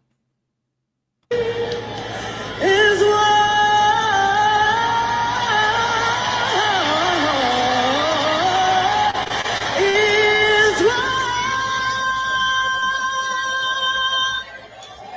Did she think she was singing a national anthem? Because the riff was a... Anyway, I digress. You know, I can't sing at all. Okay? However, because my best friend can, okay? And because I know other singers who has sang both of these songs, okay? Has sang the national anthem and also lift her voice and sing. You have to still sing it in the riff that it was made. Even if you change how you do it a little bit, it should still sound like the song. I'm like, girl, anyway, I digress. Her hair looks horrible. Okay. But back to Claressa, okay? Again, she was walked down by Delato, okay? But when I tell y'all, the bitch is a fighter. Okay? And I really need Claressa to stay in her boxing bag. Okay? Or stay in the realm of, bitch, you are the greatest in your field. Okay?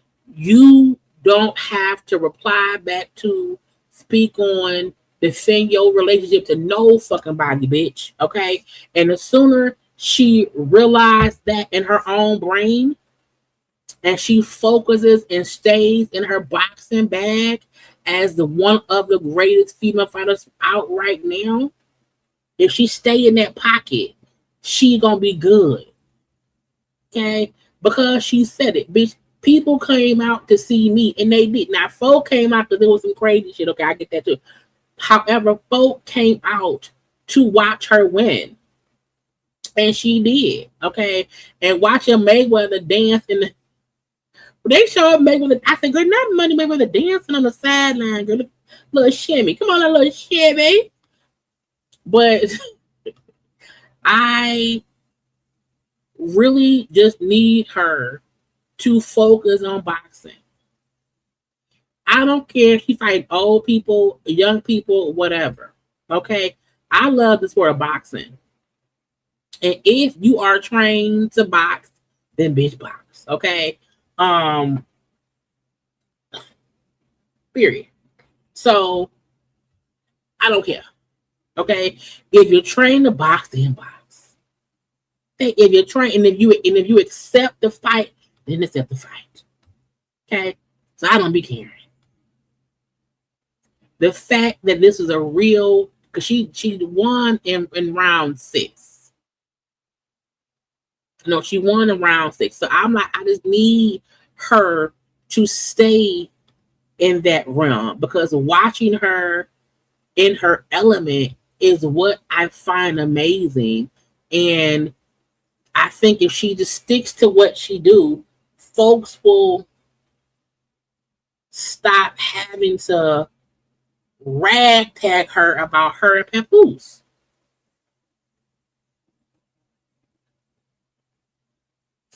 Period. So if she fighting, as long as she not fighting 80-year-olds, because I don't know how old is Claressa? Claressa Shields. How old is she? She's 31. Okay, hold on. So how old was she for? Who did she fight? How old? Who did she fight? How old she fought? Okay, Scott. Hold on. I'll be forgetting. K. Scott. She's 42. Look, if you they so 11 years. Then what she was riding for? Is it an age limit? It's too late for me to call him because I know he's asleep. I'm gonna text him. He gonna wake up and be like, "Why the fuck did you ask me about? Is there?" I'm not gonna sleep. I'm not gonna wake him up. It's fun to wake him up. That's my point. with Claressa. One, she won, so congrats. Okay. And she's 31, and the girl she fought was 42. My question would be not why she fight that old lady. Why that old lady want to fight her? So if you 42, bitch, why you want to fight me? You want to fight me? Cool. So again, this is her. The Crawford dude is a boxer. You know, Floyd is a boxer. I don't know. Is this Floyd's son? The eye, I don't know. I like her dress. I hate her shoes. Usher was around. It was a star study. Again, people want to talk shit. It was a star-studded night. Oh, for the payday. Look, hey, make that money, honey. Make that money, honey. Okay, but Usher around there. Okay, Monique. Hey, my sweet babies. Okay, come around there. And then her mustard orange. I like her dress. I mean, Claressa's dress. I hate them shoes. And whatnot. Lotto, Papoose, and a whole bunch of other people. Lotto looks great right here. Who's this man? Belly Gang Cushington. Is he a person? Like, should I know him? I don't know him. Portia and her girl. Portia, your titties are too big. Okay, Portia, your titties are too big. Okay. There's not that many women in her category. I feel like I don't know a lot of female boxers in general. Okay, so if the people boxing for the money, shall let them box for the monies. But Portia, get them things reduced. Now, why is she a wrestler? Child, the girls be dressing real weird in Atlanta. Usher and also what's his name? Is it Steve? Because he played basketball. What's his name, child? Oh, I know that man's name, and I can't think of it. Steven Jackson, okay, was around there. Okay, coming through the city girls. Johnny looks horrible. This is a child. And Johnny and Jeannie. I don't know. Child, Portia already got me blocked. Portia blocked me. Tamar blocked me. Coleslaw blocked me. It's two other folks who got me blocked. And I can't remember who it is. I don't know. But Johnny looked like a fucking genie. And I hate whoever did Johnny's hair don't like Johnny. Because someone should have said, no, don't get a wig that start in the middle and you have eyelash on your forehead. No, get you a wig that start right here. Okay, somebody pushed her wig back. Okay, blew her muffin. It looks stupid. Anyway, again, I don't know who this man is. Be around here. Okay, and she won with some belts and stuff. Again, watching her in her boxing element is amazing. And is that Honcho? Is that Kichiko ex-boyfriend? I don't know. And yeah, she did. Child, I don't be caring about the people blocking me. I can still see things when I need to. But again, I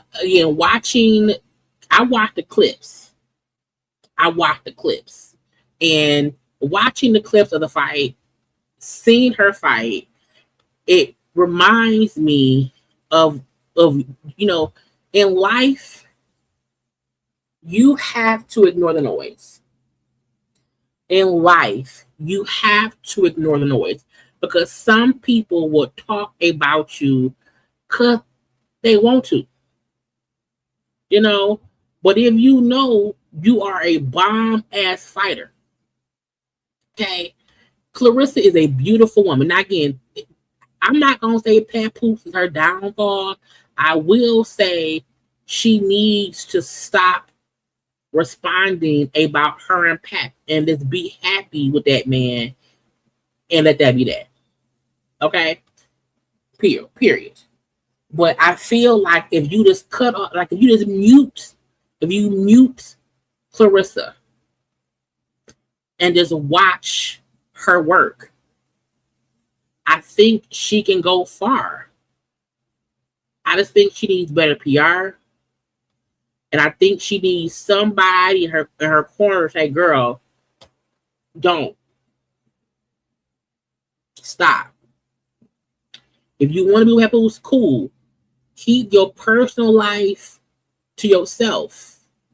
And don't let anyone question you about y'all too. Because every time you mention that nigga or get to defending him in y'all relationship, it tarnishes your brand.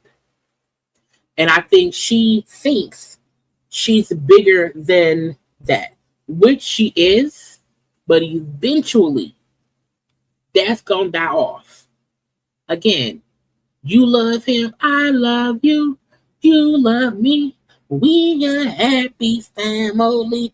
Cool, bitch, I don't care. Y'all want to show up in matching snake skin outfits? Cool, I like it, it's fine. Hate them shoes though. You have to let it go. But Claressa and she's glowed up for sure. She making good money. She has good glam. You know, I think she's beautiful even without the glam, but she looks gorgeous with it.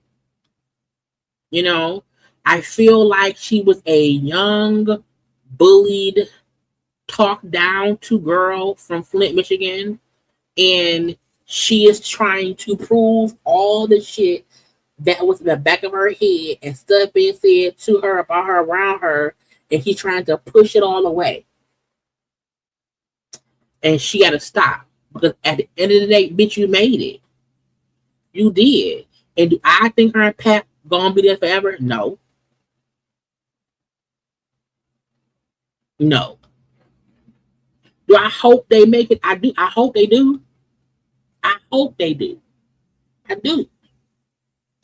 I hope they do. But I also need her to just shut the fuck up about her and Pat. Because, bitch, you are the prize. He ain't. And she just don't get that yet. And that's okay. That's okay. You know, some people don't get it until later in life. She only 31. Okay. You know, she's really out in the atmosphere. Okay. Give her about 5 years. Okay. Once she's around 35 years old, I think she will have a different mindset.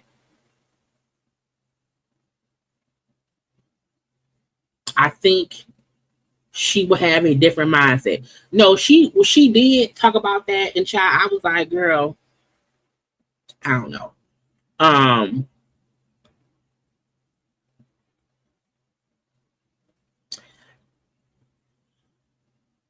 I block folks for no reason on time. When I seen that, you know, the Diamond, not Diamond, it wasn't Diamond, it was other girl. It wasn't Diamond. It was what the other girl is in Crime Mob. It's who she blocked. I can't think of the girl name. And you know, if you DM me a couple times and I ignore you, bitch, I might block you. I have blocked folks for less. So I'm not, you know, I don't care. I don't care. I don't know why she picked Lotto. We can't really hear Lotto either because of drums. I'm like, you know, she's a boxer. That's her realm. That's her life. That's her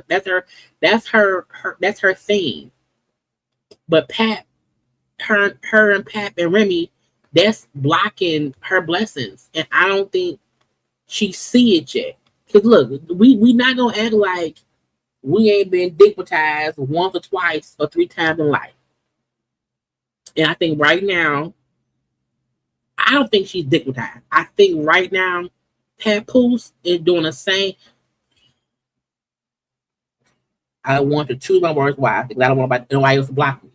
I think she and Papoose are happy together. I think right now she's happy with Papoose. In their own little corner, in their own little chair, they're a happy couple. And I think she living and it happens. If y'all know you can't see shit when you in it. We can't see you can't see it when you're in it. You can't see shit sometimes until you're out of it, and you can have a whole fucking look around the looking glass and be like, wait a minute, no, wait, I've been tripping. Yeah. Mm-hmm. Yeah. You know, and allow her to realize you tripping. Again, give that girl until she's 35. And I promise y'all, her tune will be different. Because the way I was in love with the bad guy and thought, you know, he was the best man for me, my man, when I was younger, and no better, okay? When I thought, there's a couple of men, you know, I was with in my 20s and in my 30s, and I was like, ooh, yeah, bitch, no. Okay? And that's why currently you have to keep your personal business to yourself. And Claressa needs to keep her personal business to herself. But that girl is a 2-time Olympian. We should not, you know, just say fuck her. But Claressa, my love, be with that man. Be happy with that man. I don't give a fuck about you being with Papoose.